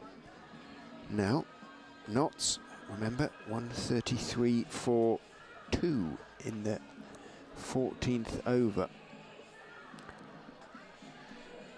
So they've lost 5 wickets in the space of adding 30 runs, and they've taken the best part of 6 overs to add those 30 runs.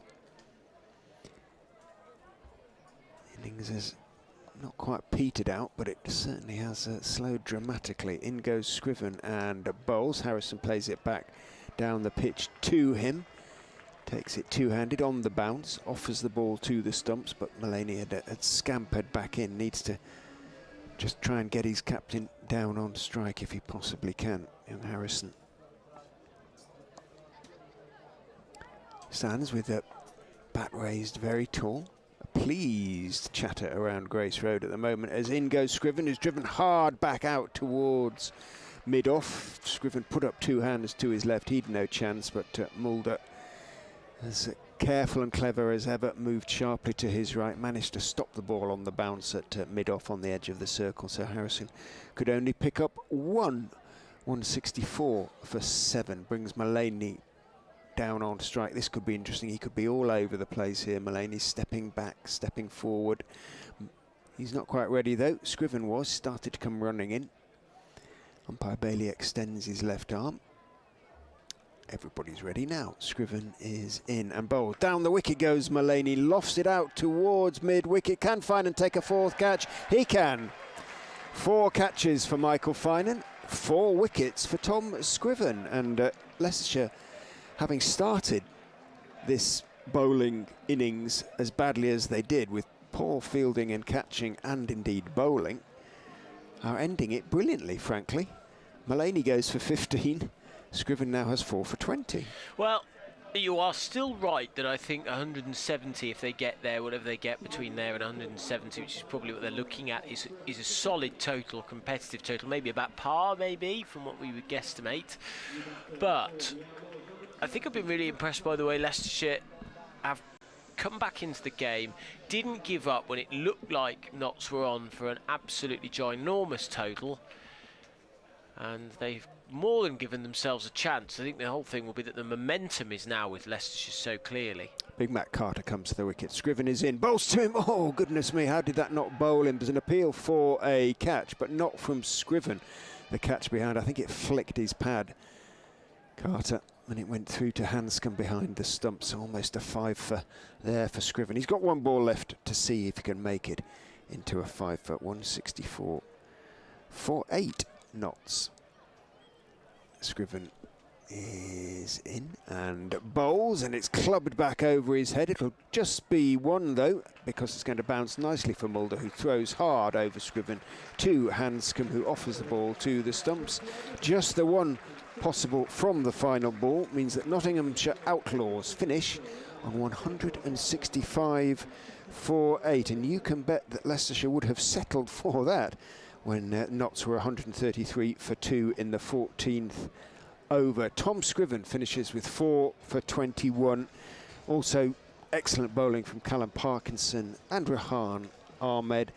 And Matt Salisbury, I think, was a bit unlucky to finish with none for 35 from 4 overs, frankly. He bowled better, much better than that, but they dragged it round nicely, I think, Adam, and they're in this game. Yeah, they did. And 15 runs came from the 13th over. From then on, 7 runs, 1 wicket, 3 runs, 2 wickets, 6 runs, 5 runs, 4 runs and a wicket, 10 runs off the 19th, and then 2 runs and 1 wicket off the 20th over. That is a real turnaround for the Foxes, who squeezed and strangled them nicely. Good work from Ahmed and Parkinson in particular in just turning the tide, starting to slow the run rate in those middle overs. But from a Nottinghamshire perspective, I think they will be furious, and they will look at a couple of their batsmen, Joe Clark in particular, who was well set for a century before he threw it away, and I think Montgomery as well, you could be critical of the shot that he played when they were both set fair. So Nottinghamshire will be kicking themselves, but Leicestershire might be jumping for joy. After that, they've got a very good chance of chasing down 166 to win this game against their East Midlands rivals. Adam, thank you very much. Richard, how impressive is that, the fact that they were able to turn it round like they did within the space of a couple of overs really around the 14 over mark. Yeah, good to see, isn't it? They didn't lose heart. Remember, they're a side that have struggled in this competition, and they were struggling in that innings, and some of the fielding was unquestionably below standard early on. But 38 runs off the last 7 overs for 6 wickets is a sensational comeback on the part of Leicestershire. Also implies a certain lack of confidence in Nott, as well as that lack of responsibility from those who were established. But yeah, no, that's very encouraging from Leicestershire's point of view, and the fans pleased appropriately. They could have given up, and they could have dropped their heads at that point where they were 133 for 2. And I was saying on the commentary, wasn't I? They were just sort of knocking it around incredibly comfortably, Nottinghamshire. And at that point, they were looking at 200, possibly 220, certainly if Clark remained in. And to come back as they did, to runs and then start to take wickets. And from then on, that's a subsidence really from Nottinghamshire. It's brilliant comeback from them. It's so funny. I obviously like to make notes throughout the innings of things that I want to ask you and want to discuss at the interval. And some of the notes I have from the first few overs: Leicestershire fielding, missed catches again. How much of an issue is that? Struggling with the ball, struggling with the bowlers. And then I think of that fantastic catch from Vian Mulder that got the crowd going. And I think of the bowling of Callum Parkinson and Scriven in particular. And actually, from having notes like that written down after probably the power play, we're here talking about a really impressive performance with the ball, Richard. Yeah, no question. I'm sure Vian Mulder has dropped catches, but I haven't seen him drop any, I don't think. Probably when he was a little boy or something like that. He's got a sensational pair of hands, and that was a really, really choice effort by him, because it was travelling and it was low and it was from a distance, and he had a lot of ground to make up to it. It's a sort of incident that can lift, the whole team. But that little sort of 3 wickets in the space of 2 overs before then, that was the key point. And to a certain extent, Nott's handed that to Leicestershire, but Leicestershire were up for it. They were good enough to take advantage of that. Say, okay, if you're going to give us your wickets, we're going to take them, and we're going to sort of push the door open. You're going to leave the door a little bit ajar. We're going to go through it, and that's what they've done. They've still got plenty of work to do to get 166. The pitch. Is he ready?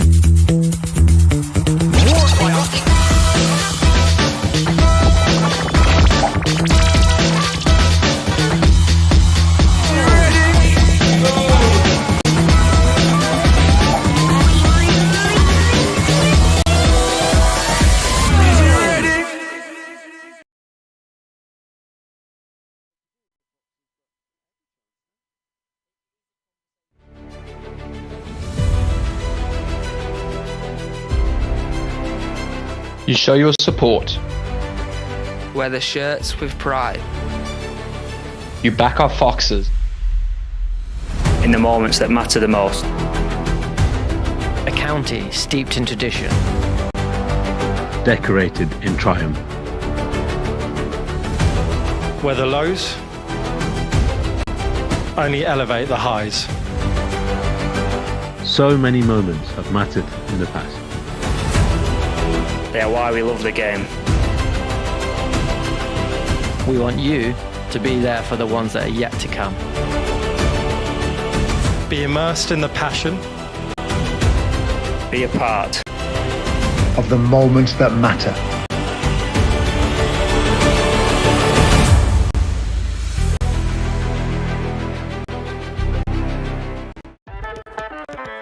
Oh, big shot. Oh, bowled it. That's a huge hit. He does connect with that one. 6 runs. Brilliant catch. Runs in and bowled him. Bowled. This one just kicked a little bit low. A happy Callum Parkinson.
You show your support. Wear the shirts with pride. You back our foxes. In the moments that matter the most. A county steeped in tradition. Decorated in triumph. Where the lows.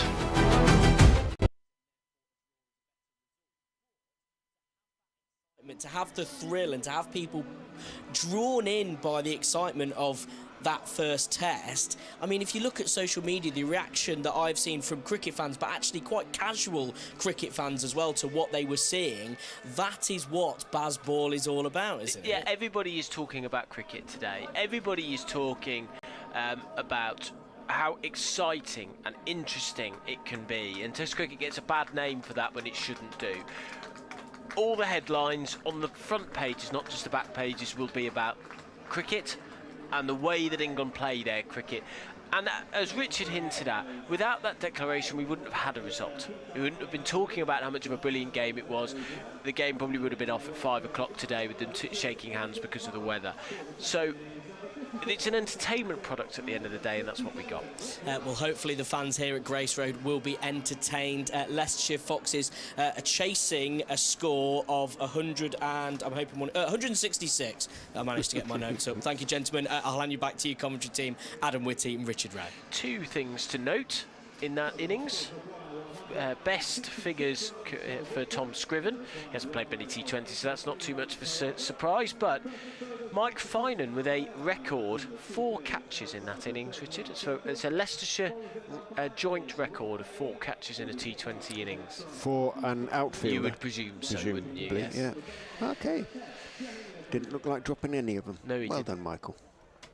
So, 166 to win then for Leicestershire, and it'll be Nick Welsh and Peter Handscomb who start off the chase. Welsh facing, who has got past 35 times in 10 games and hasn't got beyond 40. And it'll be Afridi to bowl the first delivery. That was quick, and Nick Welsh wasn't expecting it to be quite as quick.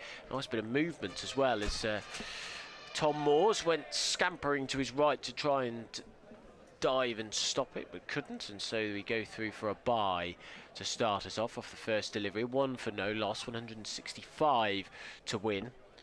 179 runs in 10 innings for Nick Welsh. Peter Handscomb made the promising 36 from 20 balls against Worcestershire, top scorer. The only real thing that was promising about that battering on Sunday afternoon. Afridi bowls down the leg side, and that's going to run away for 4 byes. He is quick, lightning quick, the Pakistani left arm paceman. And I don't think the batters or the wicketkeeper have quite caught up to that yet. It is zooming off the pitch and out of his hand as Afridi wanders back to his crease. 5 for no loss. We haven't had a run off the bat yet. No. Little bit of swing. Took it out of the reach of the diving Moores. He swings for about an over and a half, doesn't it, the white ball? And that's it. But at that pace, it's hard to grasp. Afridi charges in, running towards us. It's a full delivery on a leg stump line, and it's dug out by Handscomb, who does score the first runs off the bat. 6 for no loss. Afridi, really experienced player, really exciting player. In fact, I saw he was spotted in the crowd yesterday at Edgbaston watching the game. 23 years old, 25 tests, 36 one-days, 52 T20 internationals, just 23. As he comes in now, bowls, an inside edge from Welsh. Didn't know much about that as he tried to drive it through the covers. It ended up going behind square on the leg side. Not quite sure what those noises are, but as that inside edge brings a single. So Welsh 1, Handscomb 1, and we've had 5 byes in the over. Blue skies above. There's white clouds almost forming a circle around Grace Road at the moment, but above us near clear blue skies as Afridi comes in, bowls a straight delivery, and Handscomb didn't move his feet much to that. Pokes it out into the offside. There is no run. So 159 to win for Leicestershire for their 3rd T20 victory in this campaign. Nottinghamshire looking for their 7th. This will be a big blow to their chances of qualifying. But it is a very tight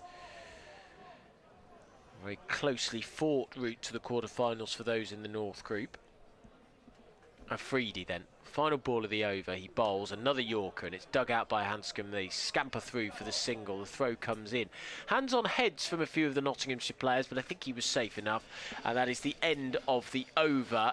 Handscomb 2, Welsh 1. Handscomb will keep the strike at the end of the over. You're listening to live T20 cricket, Leicestershire against Nottinghamshire East Midlands derby on this Tuesday night. The floodlights have just come on here. And as I say, Birmingham on 12. 4 teams on 12 points, including Nottinghamshire. Bell is going to bowl the second over of Leicestershire's reply from the pavilion end. Floodlights coming into effect. What date is it? Tomorrow is the longest day, isn't it? First day of summer. Patel has a slip, so he's anticipating a little bit of turn. And he's going to run in front of the umpire around the wicket to Peter Handscomb. Drops a little bit short. Handscomb goes back, clubs it out towards deep mid-wicket. Good work out there by the sweeper on the mid-wicket boundary, running around almost as far as long gone to make the stop. Montgomery slides in and makes the stop, and just 2 then as a consequence. He had quite a lot of ground to make up to the ball. Patel in again to Handscomb. That's a better length. He goes back still and works it out to sort of wide mid off. He thought about a second but was sent back by Nick Welsh. 11 without loss, 5 to Handscomb. Welsh just a single off the 2 balls he's faced. Patel not quite as quick as Shaheen Shah Afridi. Licks his fingers. Keeping the slip in. Mullaney, it's a foolish delivery on off stump. Welsh steps forward, drives it, but carefully out to the vacant mid-off area, down to long off. Long off and mid-wicket. The men out for Patel in the power play at the moment. Clark is the only man genuinely sort of saving one. In goes Patel, and he's cut out into the offside. Good work diving across from sort of point, really. Getting down well and saving it, running through towards the Milligan Road boundary. Means it's just a single. In fact, it isn't a single, it's nothing at all. Goes back this time. Yeah, it was a single. Handscomb, again, the scoreboard a little bit slow, getting up to speed, and it's worked by Handscomb out towards mid-wicket for the single. Patel, as ever, hard to get away. Jogs in and finishes his over to Nick Welsh, who goes back and works it out towards deep mid-wicket. Again, he holds up his hand to Handscomb to say there is only the single to be had. So 6 runs from Samit Patel's first over. His record this season, coming into this game, 11 wickets, 310 runs conceded. His average is 28. His economy rate a little bit high for him, 8.37. Funny bowler Patel, isn't he? Because some deliveries, he bowled a couple there that I would have described as back of a length, but they don't seem to bounce. People still can't get them away. He keeps the ball very flat and quick. So the new bowler to start the 3rd over from the Bennett end. 152 needed for Leicestershire to win this game is going to be Carter. He's a tall man. He comes in, bowls and is swept first ball, but the ball finds its way out to the fielder. He slightly stumbles there at fine leg, sort of running in. He's not all the way out to the boundary though, sort of 3/4 out there. It's who is that out there? Is that Montgomery? Either way, single added to the total. Leicestershire might feel themselves a little bit unfortunate. They've creamed a few shots straight to fielders. Carter up to the wicket, bowls, back goes Handscomb and pushes this out to mid-wicket. Again, the fielder not all the way back. So a single is taken. 16 for no loss, 150 needed to win. Those are the 2 men back at the moment in the power play. Deep backward square leg and deep mid-wicket. As Handscomb sweeps, appeal for leg before wicket, not given. And I think we're going to see a leg by as the ball spoons over the wicket keeper. And there's a single to Patel at short, fine leg. Handscomb now faces as Carter comes in. He goes back and drives straight to mid-on. There's a throw at the stumps. If he'd hit, he would have been out. But he misses. Handscomb had given up and runs into Carter, in fact. But he gets the single. It was good work from Shaheen Afridi. Initially, he got a clean pickup, launched the throw, but didn't quite hit the stump. So 18 for no loss. Handscomb 8, Wells 5. Carter, right arm round, comes in. He's paddled round the corner to Patel. They get a single again.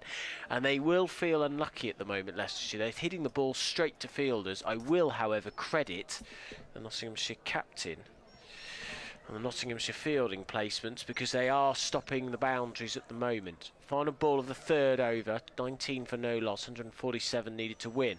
Oh, and Handscomb goes to the big swing, and how has that not hit the stumps?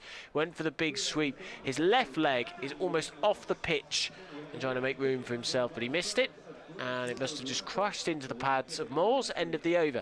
19 for no loss. Leicestershire going at 6.3 in over. That required run rate is just under 9, so it's not too bad, and they haven't lost any wickets.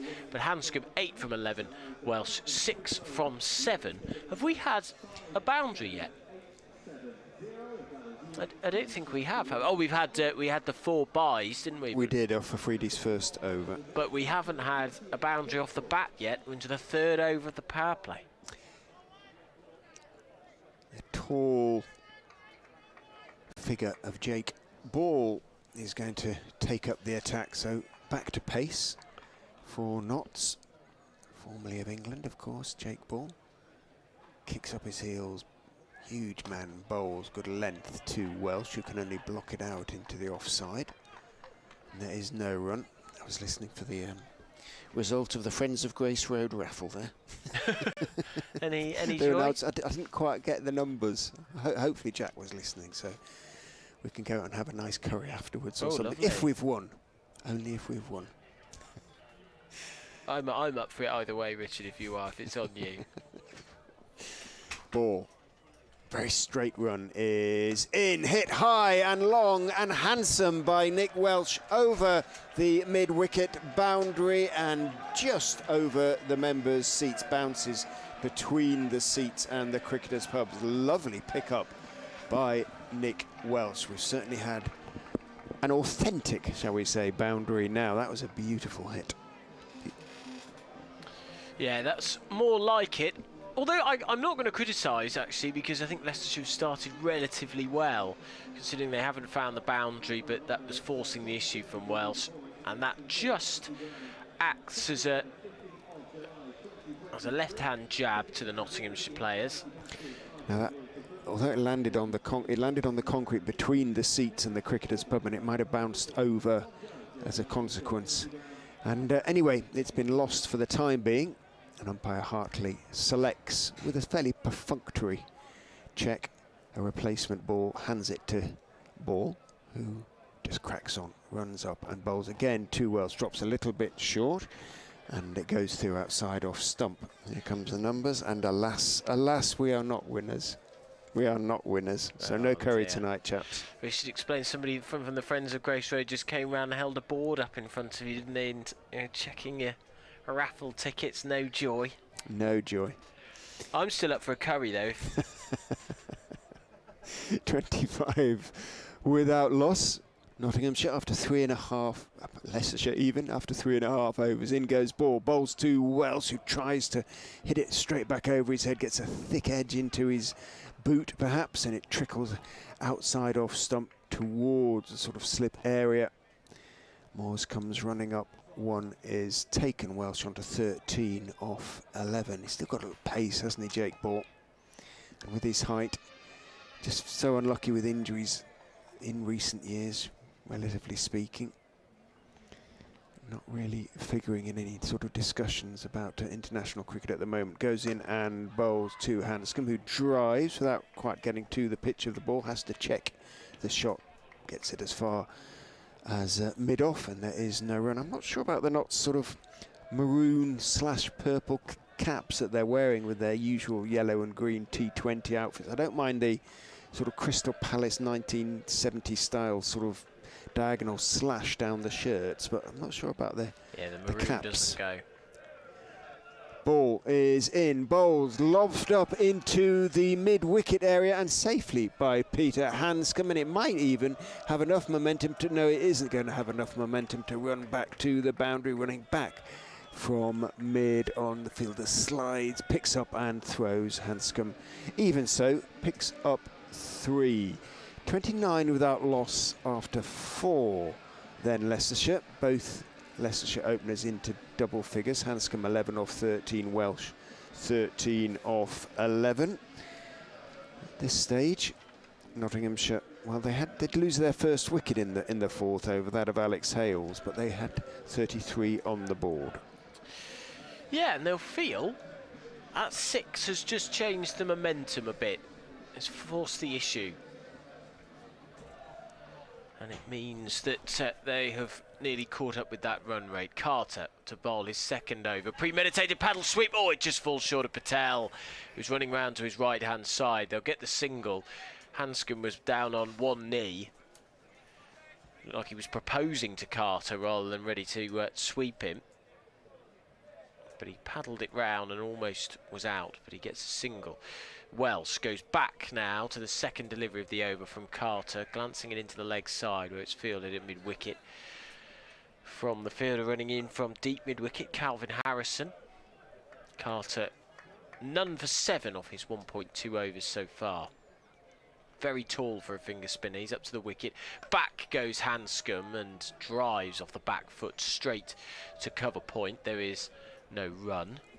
Leicestershire require 135 to win from 15.5 overs to beat their East Midlands rivals. Handscomb now sweeps, and we'll get at least 1 for that. They should try and get a 2, you would imagine, and they do. Clean pickup from the fielder down in front of us. And they add 2 more, so 33 for no loss is the score. Handscomb on to 14 from 16. Welsh 14 from 12. These two can work, you can imagine, will work well in partnership. Handscomb more orthodox, Welsh more aggressive. As Handscomb tries to turn this around the corner, but it's straight at Patel. He's trying to go fine behind the stumps, but he hit that straight at the man. Fine leg is up to Handscomb. Final ball of the over, 33 for no loss, 133 to win. In comes Carter. Handscomb facing. There's the sweep, and it's hit straight at Patel again. They go for the quick single. Oh, and it's hit the stumps. And there is a big appeal. And Patel thrusts his head away in disgust because the umpire has signalled not out. Good throw from Patel, but Welsh looked comfortably in the end. So that's the end of the 5th over. Leicestershire are not zooming along, let's put it like that, but they are going along comfortably enough. 6.8 and over, 34 for no loss. They require 132 to win from 15 overs, which is 90 balls.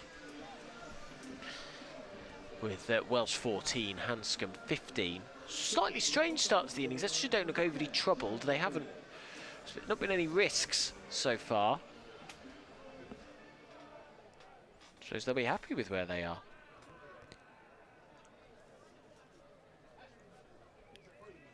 Freedy's going to have a go now from the pavilion end. He just about got to the crease when Peter Handscomb stepped back and held up his hand in apology to Afridi, who, in fairness to him, accepted it. And then he turns and wants to have a discussion with umpire Bailey for some reason. Not quite sure what that was about, but you wouldn't want to rile a bowler with the pace of Shaheen Shah Afridi necessarily, would you? He charges in and bowls pretty quickly, pushed out into the offside. Hamid dives forward and makes a good stop, actually, out there. Hamid, obviously, on for the stricken Colin Munro. He's acting 12th man and will be throughout the innings. Handscomb does that very unusual thing. Does he do it in county championship cricket where he just tilts his bat in? Yes, he does it every single. He sort of puts the edge to the face, leg. Yeah, and then it's just his way. He does it every single delivery. Afridi is in 2. Welsh, who's beaten by the slower ball, actually. These things are relative. Afridi's slower ball is still pretty sharp, but it isn't quite as sharp as his full pace, so to speak. Outside off stump it goes, and he's taken on the bounce by Moores behind the stumps. Cricketers and batsmen in particular are creatures of habit, and you see funny little idiosyncrasies, don't you? But that's a particularly unusual one. Freedy is in, bowls, looking for the Yorker, dug out rather by Welsh as far as ball at mid-off. Takes the one, of course, because ball was on the edge of the circle, but good over so far from Shaheen Shah of Freedy. Knots have not exactly squeezed in the power play, but you know, if they keep these last 3 balls from going to the boundary, I think they'll be tolerably pleased with their efforts. So will Leicestershire, though, if they don't lose a wicket. In goes Afridi, bowls, driven for 4. Well, it was out there, and Peter Handscomb, far too good a player to miss out. It was a genuine outside off-stump half volley, and as a consequence, Handscomb picks up 4. Right, the old ball has been found. Dan Nice, Leicestershire's Director of Cricket Operations, is below us, waving it hopefully at the umpires who aren't catching his eye. They're not hearing what he's saying at the moment, but they've got the old ball back if they want it not. But they might be happy enough with the existing one. To be honest, after a couple of overs, it didn't make too much difference. 40 without loss. Handscomb 20 off 20. Afridi is in to him, then drags his length back a little bit. Handscomb uses the pace, dabs it out to wide third man, and as a consequence can pick up 2 runs, because although there is a third man, it has quite a lot of ground to run over to get to the ball. Handscomb maintains his strike rate at just over 100, 22 off 21, 42 without loss. It's only the 3rd boundary off the bat to enter the final over the power play. Freedy charges in and bowls, again looking for the Yorker, dug out by Handscomb. Freedy dives to his right to try and get the ball, which is simply running fairly easily towards Alex Hales anyway, so didn't really need to do so. However, showed very willing. End of the over, 42 without loss, so with that boundary, 8 runs from the over. End of the power play, 42 without loss, plays 60 but for 1. Now Dan's going to try and give the old ball back again. Let's see if the umpire's interested. But he needs to be a bit louder, I think. Come on, Dan, you've got to be assertive. Oh, he's walking away now. He's given up. He's given up. He did his very best. Well, I'm not sure. I'd say Nottinghamshire actually just ahead. Well, they did completely collapse, but 62 is a very good power play score. But it's the wickets column that you've got to focus on, and the DLS par, the Duckworth Lewis par, is at 40. So they're just ahead of that. So the new over will be bowled by Mullaney. Medium pacer tossed up, and Welsh's eyes will have lit up as it sailed towards him on the half volley, but he just drives it down the pitch for a single. 43 for no loss is the score. 123 needed to win. The run rate that they're going at the moment, Leicestershire, is at 7. The rate required, just put my teeth in, is down under 9. Handscomb now facing as Mullaney comes in. He bowls, and it's a slow delivery, which Handscomb waits for and whips into the leg side, where it is fielded out there by Matthew Carter. 44 for no loss, 122 to win. Field is out, now it's the end of the power play, long off and long on. Mullaney bowls, and it's inside edge to Patel at short fine leg, who's been very busy there from this end, the Bennett end. We've also got a deep mid wicket, long leg, and a deep cover point out on the offside. So the short boundary on the offside from the Bennett end. Handscomb waits with his bat raised, down the track he comes. Oh, it's a good stop at cover, driving through. He hit the ball just on the bounce, and great stop by ball for a fast bowler to get down like that, full length to his left. Very athletic. You're talking about ball with England a few overs ago. It's interesting, he was the big next thing, wasn't he? I was looking it up. Last played for England in 2018 as in comes Mullaney. His hit on the pad is Welsh. They go through. This is a fascinating an absorbing start.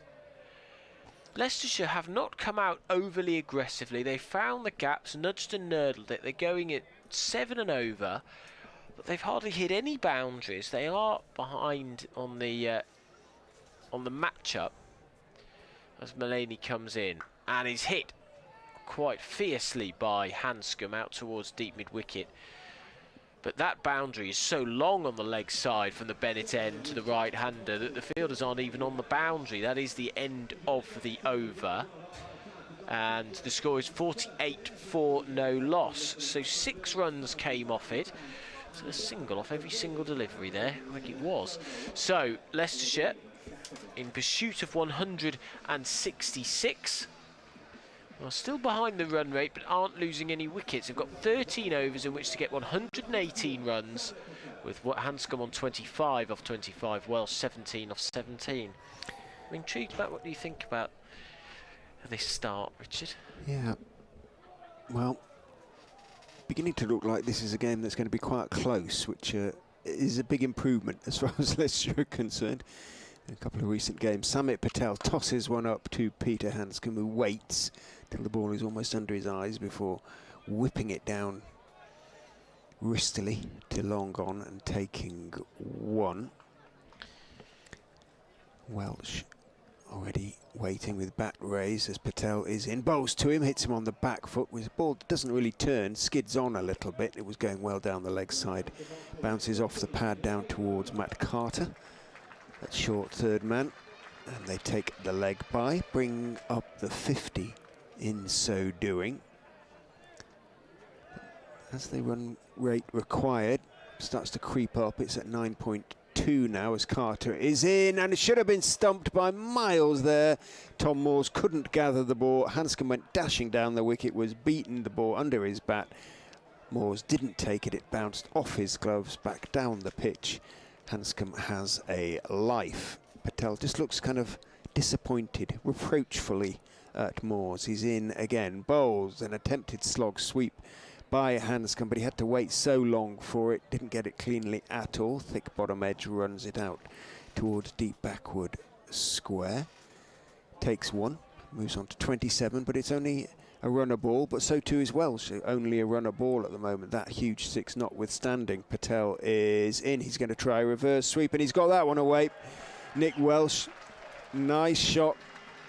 He wasn't at the pitch of the ball, he wasn't sweeping at a half volley, but he went through with it anyway. Afridi dived across to his left at sort of short backward point position on the edge of the circle, couldn't get there despite his great height, and it runs away to the boundary, a much needed boundary as far as Leicestershire are concerned. Welsh on to 22, 55 without loss. It's his first 4, Richard.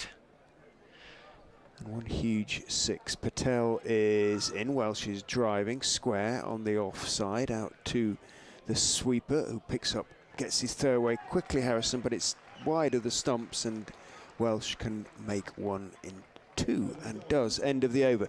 57 without loss, so 9 off it. That was exactly what was required by Leicestershire. Welsh has 24, Handscomb 27, and it's beginning to look as though this is one that's going to go to the very end. But Leicestershire, with wickets in hand, will be growing in confidence. Yep, and I guess now we are at the same stage that Leicestershire fans will feel they have been at all season, which is that players have got in, they've got to around 30, they haven't been able to push on here. If these two guys push on, Leicestershire find themselves 90 for no loss of, say, 13 overs, they will fancy their chances. Probably just need to up the run rate a bit there. It's up at 7.1 as Mullany begins his second over, and Handscomb heaves that, forces it a little bit into the leg side, but only as far as deep mid-wicket picks him out somewhat. So 108 to win for Leicestershire. They are 58 for no loss, with Handscomb on to 28. But the required rate is up at 9.1. Just get the sense they need to up it a little bit. Wells, 24 off 20. Faces Mullany, who bounds in towards us. He goes to the big heave, does well, hits it straight at short mid-wicket. Is that Hamid there who's fielding? Got a bit of a... Was it last summer he was given the... or maybe 2021 he was given a bit of a lifeline back in the England team. Didn't really take it. He's not a Bazball type player. I mean, No, is he? he's not, bless. Mulaney runs in towards us. He bowls reverse sweep. It's connected with and over the head of Carter at short third man. And that's a lovely shot from Welsh. Bit of aggression, premeditated. And... nice wrist action in that flick. Fine behind square on the leg side. So that moves the score on to 62 for none. Welsh on to 28. If he gets 2 more runs, he'll have got to 30 for the 6th time in this T20 campaign. Faces Mulaney. Welsh goes down the pitch and launches this down the ground. Doesn't get all of it. You probably picked that up in the effects mic. Very woody, clunky sound on his bat, and he gets a single. 29. He moves on to 63 for no losses. The score 103 to win with 11.2 overs. You're listening to live T20 cricket on the BBC. Mulaney, medium pacer up to the wicket. He bowls down the pitch. Comes Handscomb and is stumped. Just dragged down. Clever work from Mulaney. I'm not sure if he saw Handscomb coming, but it just looked like he whipped his arm over, flicked the wrist at the vital moment, and it zipped through to the wicket-keeper, and Leicestershire lose their first wicket. Handscomb again getting a score, getting into the late 20s this time, got into the mid-30s last time. He has to depart for 28. Leicestershire 63 for 1 off 8.5 overs. They need 103 to win with 9 wickets to go, and 11.1 overs remaining. And out comes Rishi Patel. I have a feeling he's going to be aggressive from the start, Richard. Yeah, it has to be, really, because they haven't quite managed to accelerate as much as they would have liked. Leicestershire so far. Wickets in hand is good. But they don't want to, yeah, they just need to move things along a little bit. And the problem is you just get the sense that Nottinghamshire can easily start to strangle them. It does. Yeah. It won't take a lot for them to really put pressure on Leicestershire. You know, they know how quickly wickets can fall. 103 more runs needed from 11.1 overs. Rate required 9.2. Normally, wickets falling slow the run rate. Rishi Patel, though, will go for things quite quickly. Mulaney is in, bowls to him. He leans forward, pushes the delivery past Hamid out towards long on. Freedy is the fielder. 1 is taken. End of Mulaney's over, the 9th of the innings. 64 for 1. After 9 overs, well, not so well ahead, really. They're 83 for 2. And now, yeah, I can really see this definitely going to the 20th over. Yeah. It's about time. Well, we've had... You don't get many games close to the wire from a Leicestershire perspective. They tend to win games comfortably or get very comfortably beaten. We had the Derbyshire game, which went to the final over. That's the only one we've seen. It's the only one we've seen, really, 2 seasons of cricket. There's the Birmingham game last year as well, but there haven't been many of them. So new over, new bowler at the pavilion end, and it's your over, isn't it, Richard? Calvin Harrison is in, drops short. Patel goes back and works it down towards long off, in which case I pinched a delivery from you at the end of that Mulaney over. I did think that I confused myself, but I think it's okay. Apologies, folks. Single is taken. Patel on 2-2. Welsh, what will he make of Harrison, who is in? Tosses it up outside off stump, a little delicate late cut down towards short third man. Carter eventually grabs it on the edge of the circle, not entirely elegantly, but at the second attempt gets hold of it and makes sure it is just 1. Welsh on to 30, 66 for 1. Harrison is in. Patel is down the wicket, but he drags his length back. Well bowled by Calvin Harrison, and Patel waits for it, even so. Doesn't try and go through with it. Would have spooned it up in the air if he had. Just pokes it out towards long off, and again takes 1.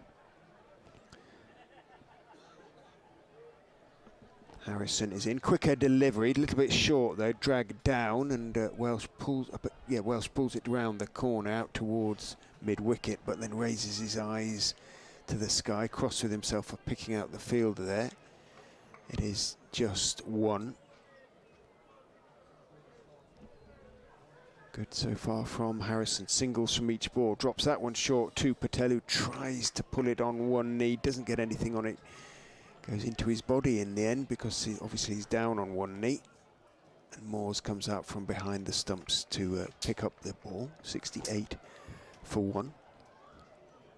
Can he come out of the over as well as he's gone through it so far, Calvin Harrison, or can Rishi Patel get this one away? Patel's trying, he's hit it high, over mid-wicket and over the fielder, just over the fielder. Boundary rope is in a yard or two there in front of the meet, just dropped over mid-wicket and for 6. So Harrison, well, dangerous bowling leg spin from that end with that short boundary. Patel got just enough of that. 74 for 110 in the end of the 10th over. And that's just what Leicestershire needed. And I'm not saying it was a good thing for Handscomb to him through the leg side, but he doesn't get anything on it, and there is no run. Mulaney's so difficult to get away. He's a very small man, and you just get this very skiddy bowler, even though he's not bowling at a great pace. It's a very different pitch to the Durham game, though. It's difficult to get it away. This is true. Mulaney moves in towards us. Bowls. There's attempted slog sweep, appeal for leg before wicket, not given. Just and there's an overthrow. Is there? No. They scampered through for the single. They wanted the second. Well, certainly did. Wicketkeeper and bowler were quite interested in that LBW. Yeah, I was too, but it was just outside the line, I think. Patel surveys the scene. He's got a long off and long on in position. A deep cover. Deep mid-wicket and deep backward square leg. He reverse sweeps, connects, but it's forward a square, and he's going to be caught on the boundary. Brilliant catch.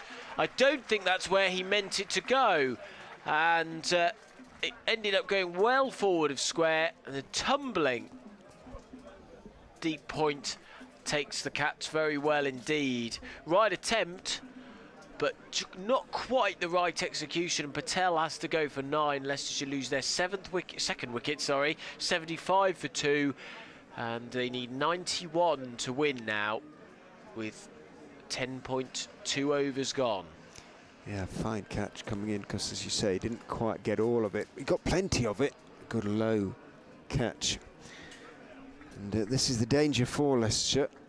Once they try to accelerate, they start to lose wickets. Matt Montgomery, the catcher, out there.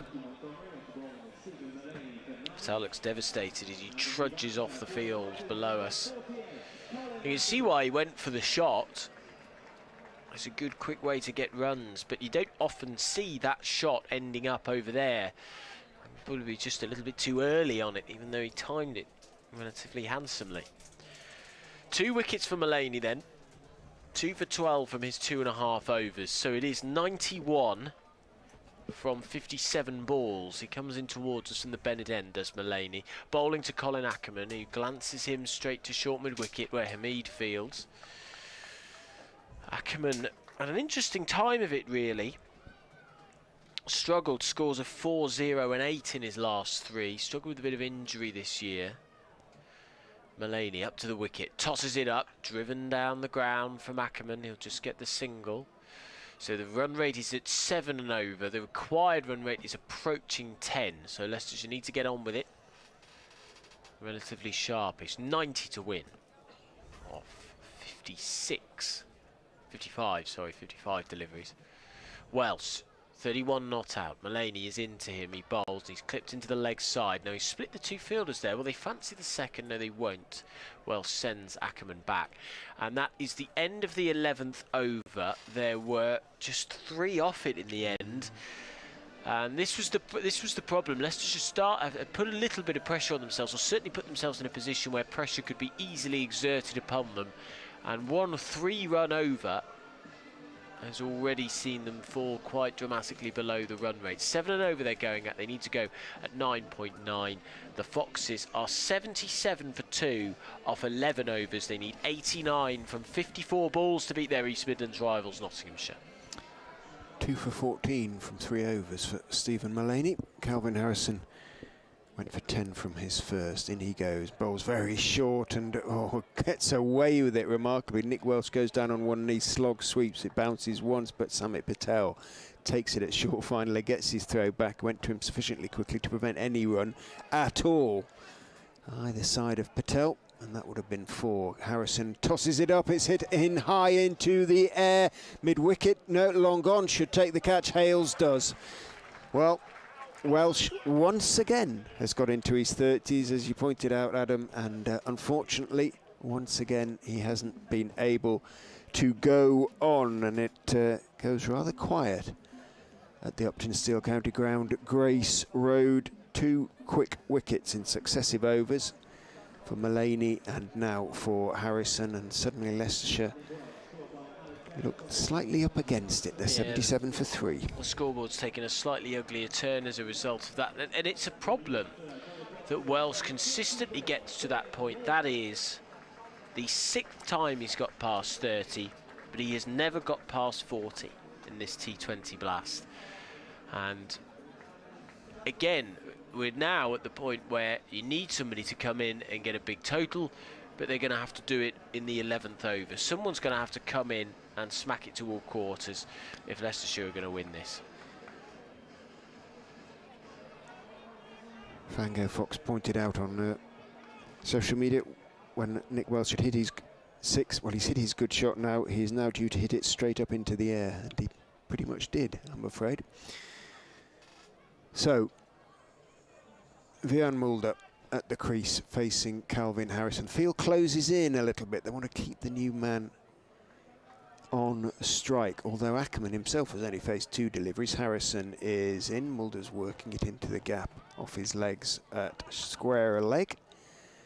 Ball comes in from the deep backward square boundary. Mulder takes 1. 78 for 3. Rate required 10.5 now.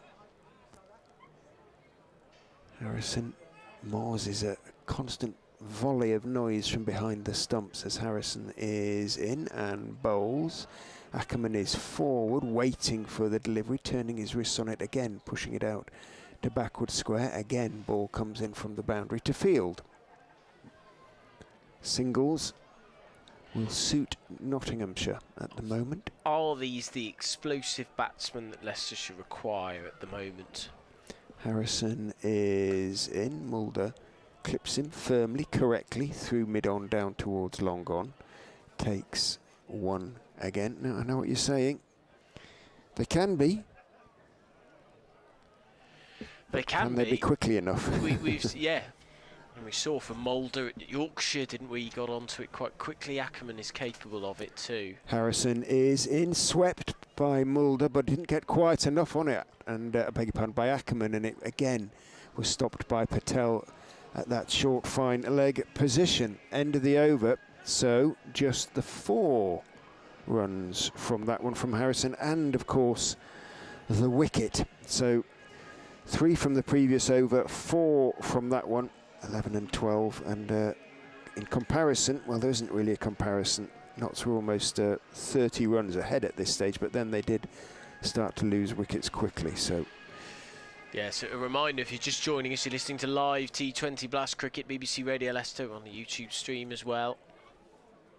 Nottinghamshire were 133 for 2 and then collapsed to 165 rather, for 8. So Mullaney to bowl his final over. He's in and he's hit straight back. Well, he's dropped. Oh, he's caught. Remarkable hit from Ackerman. It was dropped by Mullaney. Hit Vian Mulder, the batsman at the non-striker's end. Bounced up, juggled by Mullaney, who then caught it at pretty much the 3rd attempt. And there's another wicket that falls for Leicestershire. You feel that might be a sucker punch and the killer blow for the Foxes. They are 81 now for 4. They're well behind the run rate. They've lost one of their biggest batsmen. Out comes Rahad Ahmed to try and up the ante. But that run rate now up to 10.5, and they're going at under 7 and over. They need 85 to win in 7.5 overs. I have never seen that before, I don't think. That was astonishing. Remarkable little incident. He had lost it, Mullany. He had lost it completely, but he was standing next to Mulder. And as the ball came out of his hands, it sort of bounced almost off Mulder's chest and back, and Mullany grabbed it at the third attempt. I have never seen that before. I'm just looking at the replay. Actually, not only it shot out of his hands and was going miles away, hit Mulder on the chest, bounced back to him. It wasn't just a sort of gentle hit, right back to him. Mullany in, bowls, Ahmed clips it into the leg side. So another single added to the total. 84 to win, Ahmed off the mark. That was absolutely extraordinary, and well, it's the kind of thing that can decide games, and sometimes you think it's your day and it's not your day, and Leicestershire may be ruining that. They may be feeling that that is a sign that things aren't going for them today. Mulder, 2 not out. Leicestershire need 84 to win to beat Nottinghamshire here at Grace Road. In comes Mullany, tosses this one up. Mulder drives uppishly to mid-on. The throw comes in. It was well short of Hamid, who's fielding there. That Hamid is a diminutive fellow. I think he's got quite a big top on. Almost looks like a skirt. Almost looks like a sort of very dress. Slim, very lean. Yes. I think he's got the medium on when maybe a small would have done. Mullany then, 3 balls left, 3 for 16 his figures. It's slow and Ahmed drives. He's so difficult to get away, Mullany. And a ball is thrown in. If he gets another wicket before the end of this over, he may well beat his own best figures in this fixture in a T20 game. 4 for 19 it was. Not 100% sure of when it was. It's taken from John Mallet, the club's photographer, who brings out these brilliant stats packs.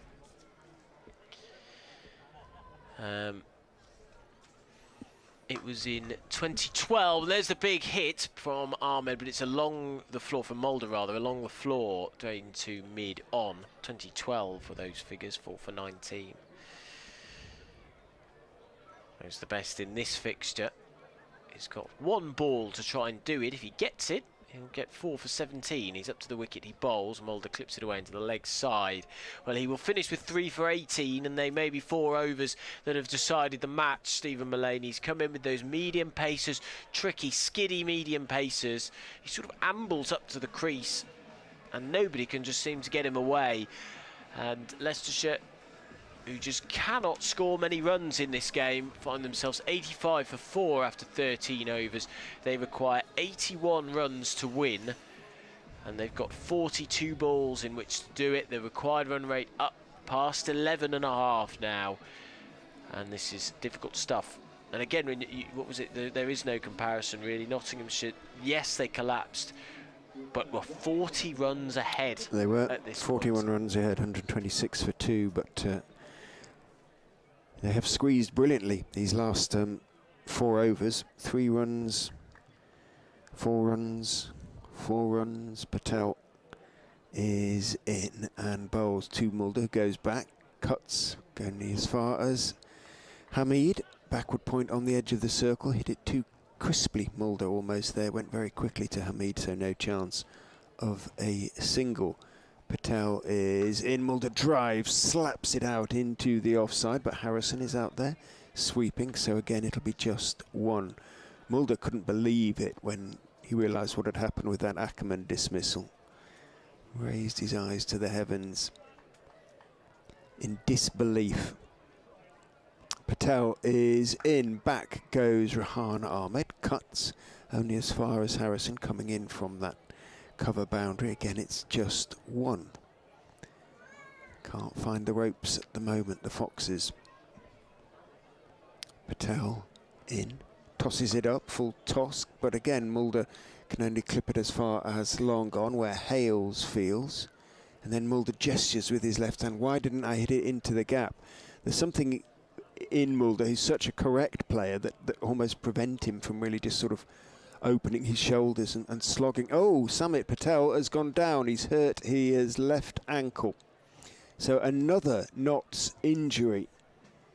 Don't know quite what happened there. He was ready to bowl, but now he's on his back in absolute agony, it would appear. And going across to see the state of things. Afridi, out come the 12th men with drinks. What we need is the Notts physio again, and out he comes. Don't know what he did, whether he just turned his left ankle, but, well, already lost Colin Munro. Our Notts about to lose Samit Patel. Two key players in their T20 setup, you would have thought. Going forward, whatever the result of this game, they're going to need them. They have depth in the squad, but that's a big loss of experience for Notts if it proves to be the case. So the physio is with Samit at the moment. Just seemed to... He was ready to bowl. I don't know. Something just happened where he was stopped, didn't it? I wonder whether he just rolled on his ankle slightly. Something like that. Leicestershire needs a refresh at this point, don't they? 88 for 4. The run rate is just over a run a ball. That is nowhere near good enough, considering where we are in the game. They need 78 to win. And yes, you could say that Nottinghamshire have strangled well. You look at the figures, though. Shaheen, 2 overs for 11. Patel, 2.4 overs for 18. Carter, 2 for 10. Mullaney, 3 for 18 off 4 overs. And then Harrison, 1 for 14 off 2 overs. Ball going for 10 off his 1 over. But it's just not enough to win a T20 game. And there's not the destructive batting in place. Just looking at the strike rates of per 100 balls, Richard. Handscomb 128, Swindles 114, Patel 144, Mulder 110, Ackerman 111, Ahmed 112. And you just get the sense those aren't enough. The only person that you would say has got a high enough strike rate is, Patel and Kimber, who is also on 158 there. But they just don't have the firepower in the batting to be able to turn this round. Kimber and Ahmed are possibly capable of winning this game for Leicestershire, but you do worry that Mulder will soon become a hindrance rather than a help. Well, Patel took his boot off. He's put it back on now, and then he tried a little exploratory jog, but now he's limping very badly indeed, and he's going to have to come off. So, unfortunate for Samit Patel. He has he's twisted his left ankle somehow. He gets his cap back from umpire Hartley, and he limps off in company with the Notts physio. So 2.4 overs he had managed to bowl, none for 18 were his figures, and his over will be finished by Harrison. So another 12th man. It's hopefully Notts brought a few, because obviously Hasib Hamid is on already for Colin Munro. Not sure who the 13th man coming on will be. He's devastated, Patel, isn't he? Really badly hurt. Yes, he's done something, turned his left ankle in some way, and is limping off to sympathetic applause. Puffs out his cheeks. Harrison then in from the Bennett end. Bowls back goes Ahmed. He's caught behind. He went back, tried to cut, got the edge, and he's caught behind. So unfortunately, Leicestershire's promising start is beginning to peter out. Rehan Ahmed is the next man to go. The 5th wicket of the innings with just 88 on the board. Went back, tried to cut Harrison. Faint edge, caught behind. And they still need another 78. They're only just past halfway in terms of runs needed, and the rate required is now 12.5. Yeah, they need 78 runs to win the game, as Richard was saying, but in such quick order, 37 balls. And that is a very tough ask indeed. You'd imagine Louis Kimber will come to the crease now, will he? No, it's Tom Scriven. Louis Kimber hasn't come out. Look a bit hard to understand, but he must be injured. Didn't see it if he was. No, neither fielded did all I. the way through. They're sticking to their plans, perhaps. I mean, Scriven is a very good bat, perfectly competent bat. But Kimber's their main destructive Kimber weapon. is, yeah, he's got, yes. And we are into the 14th over of the innings. So this will be the last ball of it, won't it? Yeah. Harrison's second ball, Patel having bowled 4. Afridi is being put in at short extra cover, amazingly, as Harrison is in to Scriven, who makes a rather ugly attempt at a late cut, doesn't get anything on it, taken by Moores. End of the 14th over. Leicestershire really struggling, I'm afraid, again. 88 for 5, having been 64 without loss. Yeah, and they're in real trouble now because they've got 42 deliveries in order to get those 78 runs needed to win and beat Nottinghamshire. And what looked like a really fascinating game in prospect is just ebbing away, and has ebbed away quite significantly. So the new bowler from the Bennett end, is that going to be Carter, I think, is it? It is. Continue his spin. He's bowling to Moldo. Goes for the big heave.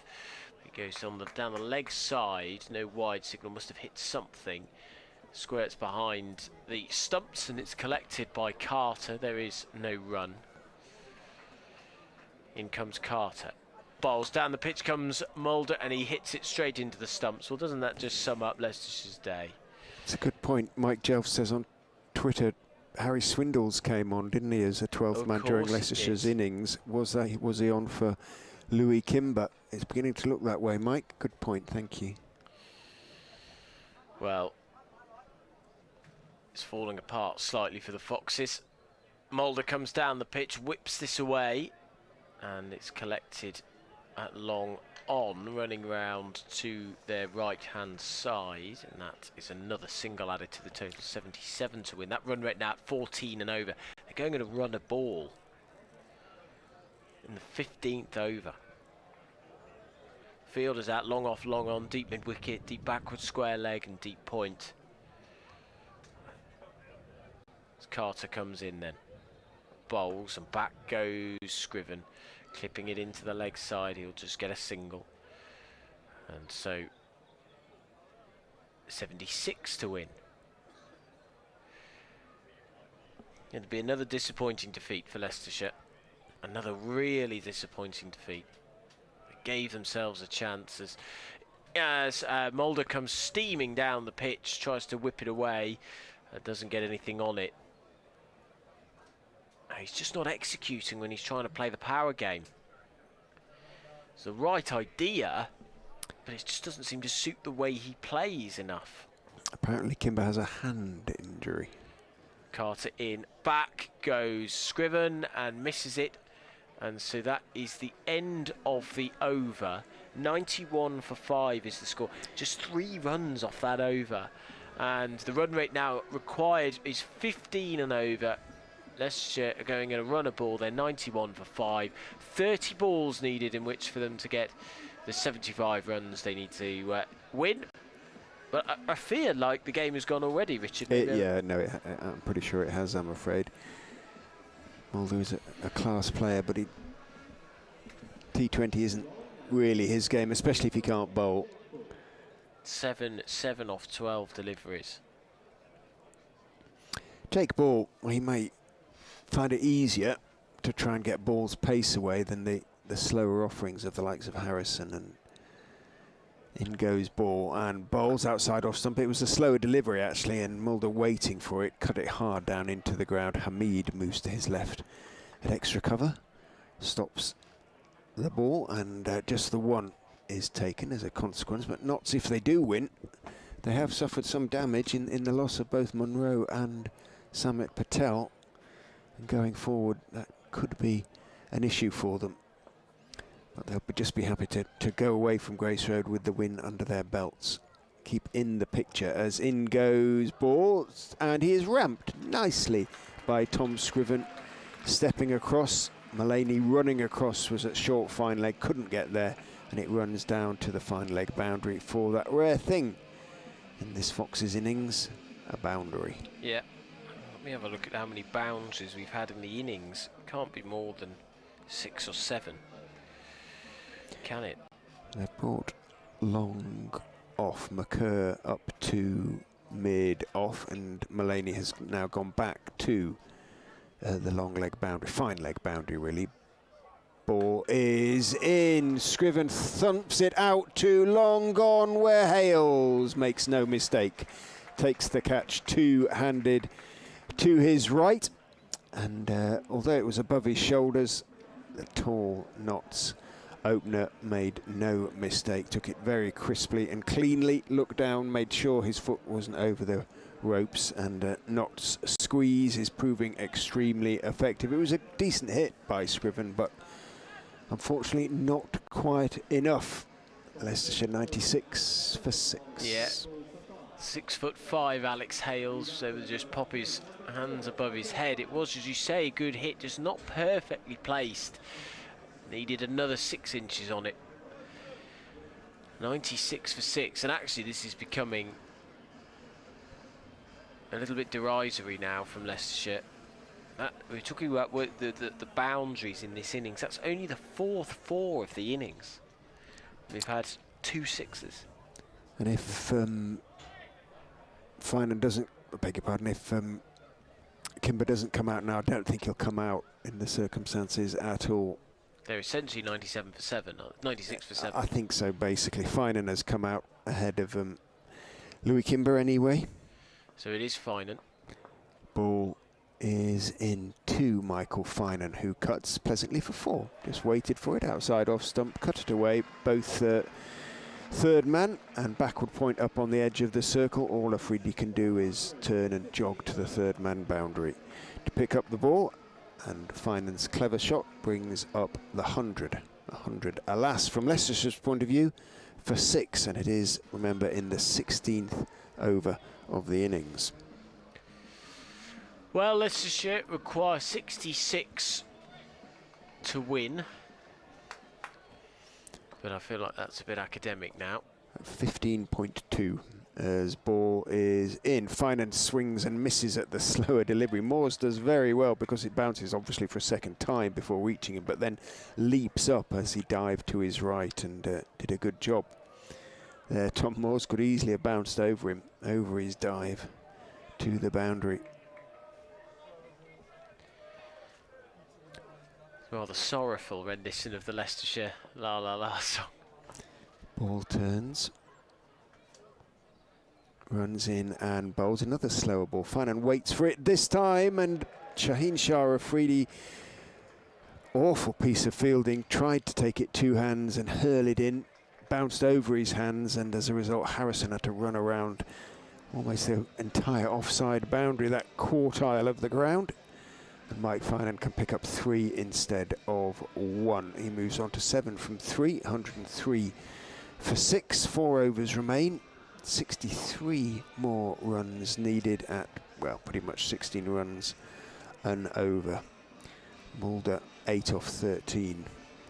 Be a good one to win from here, as they say. What are we almost at the stage where it's nearly 3 a ball from here on in. New over from the Bennett end, Carter, none for 12 as he begins his final over. Big tall man, he's up to the wicket, he bowls, and Finan tries to make room for himself. Moving over to the offside, he misses the ball and it crashes into the pads of Moore. 4 7 boundaries in a T20 innings. Carter in, reverse sweep from Finan, appeal for leg before wicket, big appeal, not given. Because he's not helped, is he, by coming round the wicket as a right-hander, Carter, which he has done throughout the innings, so the angle is always going to be against him when he's bowling at the right-hander. Up to the wicket now, bowls, back goes Finan, cuts out to deep point. There have been, it used to be too gloomy, but there have been some pretty disappointing defeats along this run. This feels like the most disappointing. got to give credit to Nottinghamshire, who have bowled very, very well indeed, as Carter comes in. Reverse sweep, hit on the pad again, appeal for leg before wicket, not given. It's probably the angle again, hit him outside the line, the throw comes in. Did they get a single there? No. So 104 for 6, the score remains. Yeah, leg by, they took the single. Oh, did they? Sorry. Yeah. Of course, Finan got a single from the previous delivery, didn't he? Apologies, yes, they did get the single. Carter in. And a big hoik from Finan, but he misses it. He just haven't been able to get the ball away at all. Yeah. It's hard to say which is more disappointing, the Worcestershire game or this one, really. There's not much in it. It felt like Leicestershire were very rarely in that game against Worcestershire, bar a semi-decent opening partnership. But with this one, they worked their way back into the game. Don't tell me Moores is injured now. No, I think he's just rearranging his gloves. They worked themselves back into the game. They had a chaseable total, but they just couldn't show the aggression required. As Carter comes in, whipped off the heels by Mulder, they'll get a single down to short fine leg, and that is the end of the 17th over. This is a very bizarre atmosphere, a very strange end to the game. Leicestershire just sort of knocking it around, delaying the inevitable. 3 overs to go, 18 balls, and they require 59 to win. The rate required is nearly 20 and over. Yeah, it isn't going to happen, folks. Or Leicestershire folks, anyway. Not we must credit home and hosed here. I'm sure there will be some Nottinghamshire fans listening or watching too. Oh, absolutely. And they did play well. It appears that what they got, 165, is probably par, if not above par. That's what you want to see, isn't it? You've got 3 overs to get 59, and Shaheen Sharafi is going to bowl the first of them at close on 90 mph. Vian Mulder is going to be on strike to his fellow international. In goes Afridi, bowls to Mulder, slightly slower ball. Mulder reaches for the delivery outside off stump, steers it out towards Hamid on the edge of the circle at extra cover. Takes 1. 10 off 16 for him. There just hasn't been a lot of that sort of daring underdog spirit about Leicestershire this year that gets them quite away in the competition in previous years. They've just looked a bit stale and without ideas, without execution. Afridi is in 2. Finan hurries him, tries to pull it, thumps into, I think, around about thigh pad as he sank down to try and pull it, and bounced out towards the point position on the edge of the circle. Matt Carter moves to his right to field, and again it's just a bite. 109 for 6 singles. All that Leicestershire seem to be able to manage, as Afridi is in, clipped nicely by Mulder off his toes down to the long leg boundary, bounces twice. One of the ground staff reaches to his left, can't take it cleanly, but at least prevents it from going under the covers out there. And 4 to Vian Mulder. Nice shot by the South African, but far too little and too late. 113 for 6. Afridi in again to Mulder, outside off stump, and he manages to club it down to the wide, long gone boundary, deep mid-wicket boundary between the 2 fielders down there, Hales and McCurr, and take another boundary. So a little bit of late defiance from Vian Mulder. He's found his range a little bit, perhaps now, the South African. Moves on to 18 off 18 balls. 2 to come in the over. Afridi is in and bowls outside off stump. Mulder steers it straight to Hamid on the edge of the circle at extra cover. Takes 1. Hamid doesn't bother hurling the ball at the stumps. 19 off 19. 118 for 6. 48 needed of 2.1 overs. It is rather mournful, isn't it? It is, yeah. The chant. And elegy rather than a celebration. In goes Afridi and bowls just over the top of the stumps as Finance swings. By Northamptonshire up at Headingley. Glamorgan need 106 from 4 overs against Surrey, chasing down 239. Jeepers, that's a hammering. Yeah, that is a hammering. Is that at the Oval or Cardiff? At the Oval. At the Oval, yeah. Birmingham needs a tight finish up at Durham. Birmingham needs 17 to win off 2 overs with 4 wickets remaining. Worcestershire have already beaten Lancashire. So that North group will have an interesting look by the end of the day's play with this win for Nottinghamshire. Almost certain win for Nottinghamshire. Ball will bowl his 3rd over. In he comes and he strikes Vian Mulder on the pad. He's coming right arm round the wicket. And Mulder just can't get it away. It's sort of the story of the innings so far. Half volley on leg stump. Can't be dispatched. Semi-decent atmosphere. You can probably hear the murmurings in the background. It's a very nice cricketing sound, that. Blue skies above. Still a warm summer's evening, isn't it? You're watching cricket. As ball bouncing down the pitch comes Mulder, and he smacks that. He's got the hold of that, certainly. And that's going to go for 6.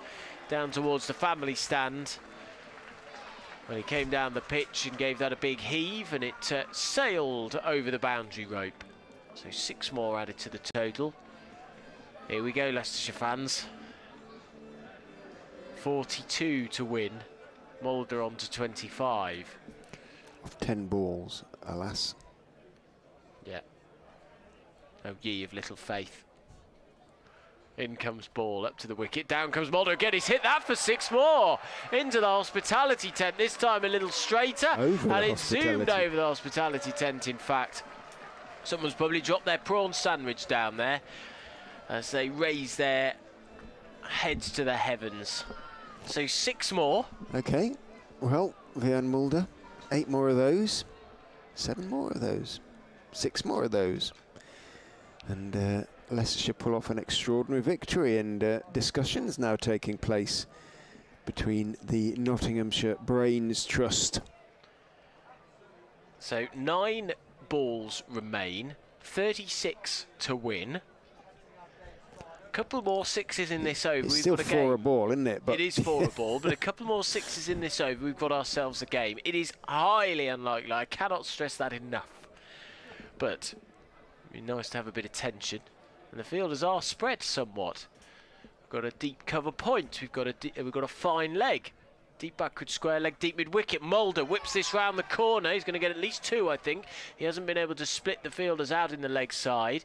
So back for 2 they come. So now it is 34 off 8. Run rate's still up at about 25 and over. As you say, Richard, it's about 4 a ball. Interesting to see what they do now. Mulder will probably give it a big heave, or attempt to, off this delivery, but I wonder if he'll try and get a single ahead of the final over. In comes ball. Mulder makes room for himself, pulls this round the corner. He's picked out the fielder. Bounces in front of a man at fine leg, and there is the single. Now, what the perfect scenario here, I guess, would be, is that with 33 to win off 7, Finan dances down the track and smacks this for 6, and Mulder will need to get 27. I guess the ideal scenario is that Jake Ball bowls about 4 no balls in a row. In comes ball then, final ball of the over, and he's given that a big heave. Has he got 4 for it, Finan? He has! It bounced over the fielder's head, and he gets 4. So, an expensive over. Finan launching at that one, and that's the problem when you bring your fielders in. It is a big long boundary out there on the leg side to the right-hander. But the ball can bounce over your head. 19 off it. So, 29 to win for Leicestershire off the final over. Their main man in, Vian Mulder, will be on strike. 137 to win. Well, and he's still got to hit, you know, four 6s and 2 4s essentially. But a little bit of, as I say, heartening defiance from Vian Mulder. Shaheen Shah Afridi. I mean, we have seen it already in the T20, but that's Worcestershire did it against Worcestershire did it in their second game, didn't they? They hit 29 30 off off the final over. It was Adam Finch to beat Yorkshire. Yeah. Well, can lightning strike twice? It really would be a case of lightning striking twice, because it's hard to believe it. It's a possibility. Afridi is in to Mulder. Bowls outside off stump. He sliced it over the top of a short third man for 4. So, still theoretically possible. Mulder, big swing. Third man was up over the top of Carter. Ran away to the boundary for 4. So 25 needed off 5 deliveries to win the game. 24 would give Leicestershire an unlikely tie. Mulder 38 off 25. Third man has gone out now. Where will Mulder try to hit this one? As Afridi is in. He steps across and he's bowled off stump. He stepped right across and he could only wave with one hand on the bat at the delivery as it thumped into the bottom of off stump. Well, just for an over, Leicestershire enjoyed that one. Little innings of big hitting from Vian Mulder. 38 he finishes on 26 balls. Suddenly found his range, and well, he hasn't given the score. He hasn't brought it to respectability, has he? He has probably, you know, argued a defeat by 20 instead of what looked to be possibly nearer 50 or 40 at least in the end, and he gets a warm round of applause. He got us off our seats, didn't he? 3 4s, 2 6s in that 38. And that is, the game was won already from Nottinghamshire, but if it wasn't won already, it is now. Callum Parkinson has 4 balls to hit 25. So he can't, unless there's a no ball, of course. Afridi is in to Parkinson. It's a bit too quick, a bit too sharp for Callum, who just waves his bat at it as it bounces past just outside off stump into the gloves of Moores. 141 for 7. So the defeat will be by around about 20 runs. But it's come at a price for Nottinghamshire, for the Outlaws. The loss of Munro and Patel to injury, as Afridi is in. What a Yorker that is. Somehow Parkinson comes down on it and the ball squeezes past his leg stump. Oof. That would have cleaned up many. Parkinson, a short man, did very well to get his bat down on that one, and he's smiling at umpire Hartley. What a delivery to get under the floodlights. Yeah, that's a great bit of death bowling, this over. I don't think we would have seen that. Absolutely not. I don't think the most devastating batters in world cricket would have put many of these away. Afridi is in, and the middle stump is out of the ground. Finan went dancing down, tried to smash him over, well, straight back over his head, I suspect. And Afridi, having gone for 4 from the first ball of the over, is showing what a difference a high-class bowler can make at this level. And he is a high-class bowler. He picks up his 2nd wicket in 4 deliveries. Finan goes the way of Mulder, and Leicestershire are 142 for 8. Crowd starting to head for the Curzon Road gates. Yeah. A brilliant death bowling again by Shaheen, who is getting that full length, and he's so quick. So quick. He's a class act, and he's the type of bowler. Naveen is a very different bowler, but it's the type of international quality Leicestershire have been missing for most of this T20 blast, and they have missed the destructive hitting. Nottinghamshire, fascinating prospect in this tournament. You know, they again haven't posted a big score, but again have done enough. Yeah, the sort of side who can beat anybody and lose to anybody as well. Afridi is in, and Salisbury manages to get a bat on it, push it out into the covers. And that is the end of the game as he picks up a single to finish Leicestershire's innings on 143 for 8. They have lost the game by 22 runs, which is in the end a slightly smaller margin than we all expected, thanks to that late flourish from Vian Mulder. But it is, I'm afraid, A 9th defeat in the competition. 2 wins for the Foxes in 11 games, Jack. There were moments of defiance, but unfortunately, they just weren't good enough again. Moments of defiance, as Richard says. Defeat, though, in the end by 22 runs, and as he says, a 9th defeat out of 11 games. Adam, for you, where did they struggle this evening? Adams just had to pop out, so I think, clearly they weren't able to pick it up. There wasn't enough in the wicket for Nottingham to have made the start that they made, and Clark's 72 was a very fine effort. But I think for them to lose Clark as quickly as they did in their innings, Nottinghamshire, when they lost Clark, Montgomery and Moores in fairly short order, Leicestershire looked to have got themselves back in it. But there was always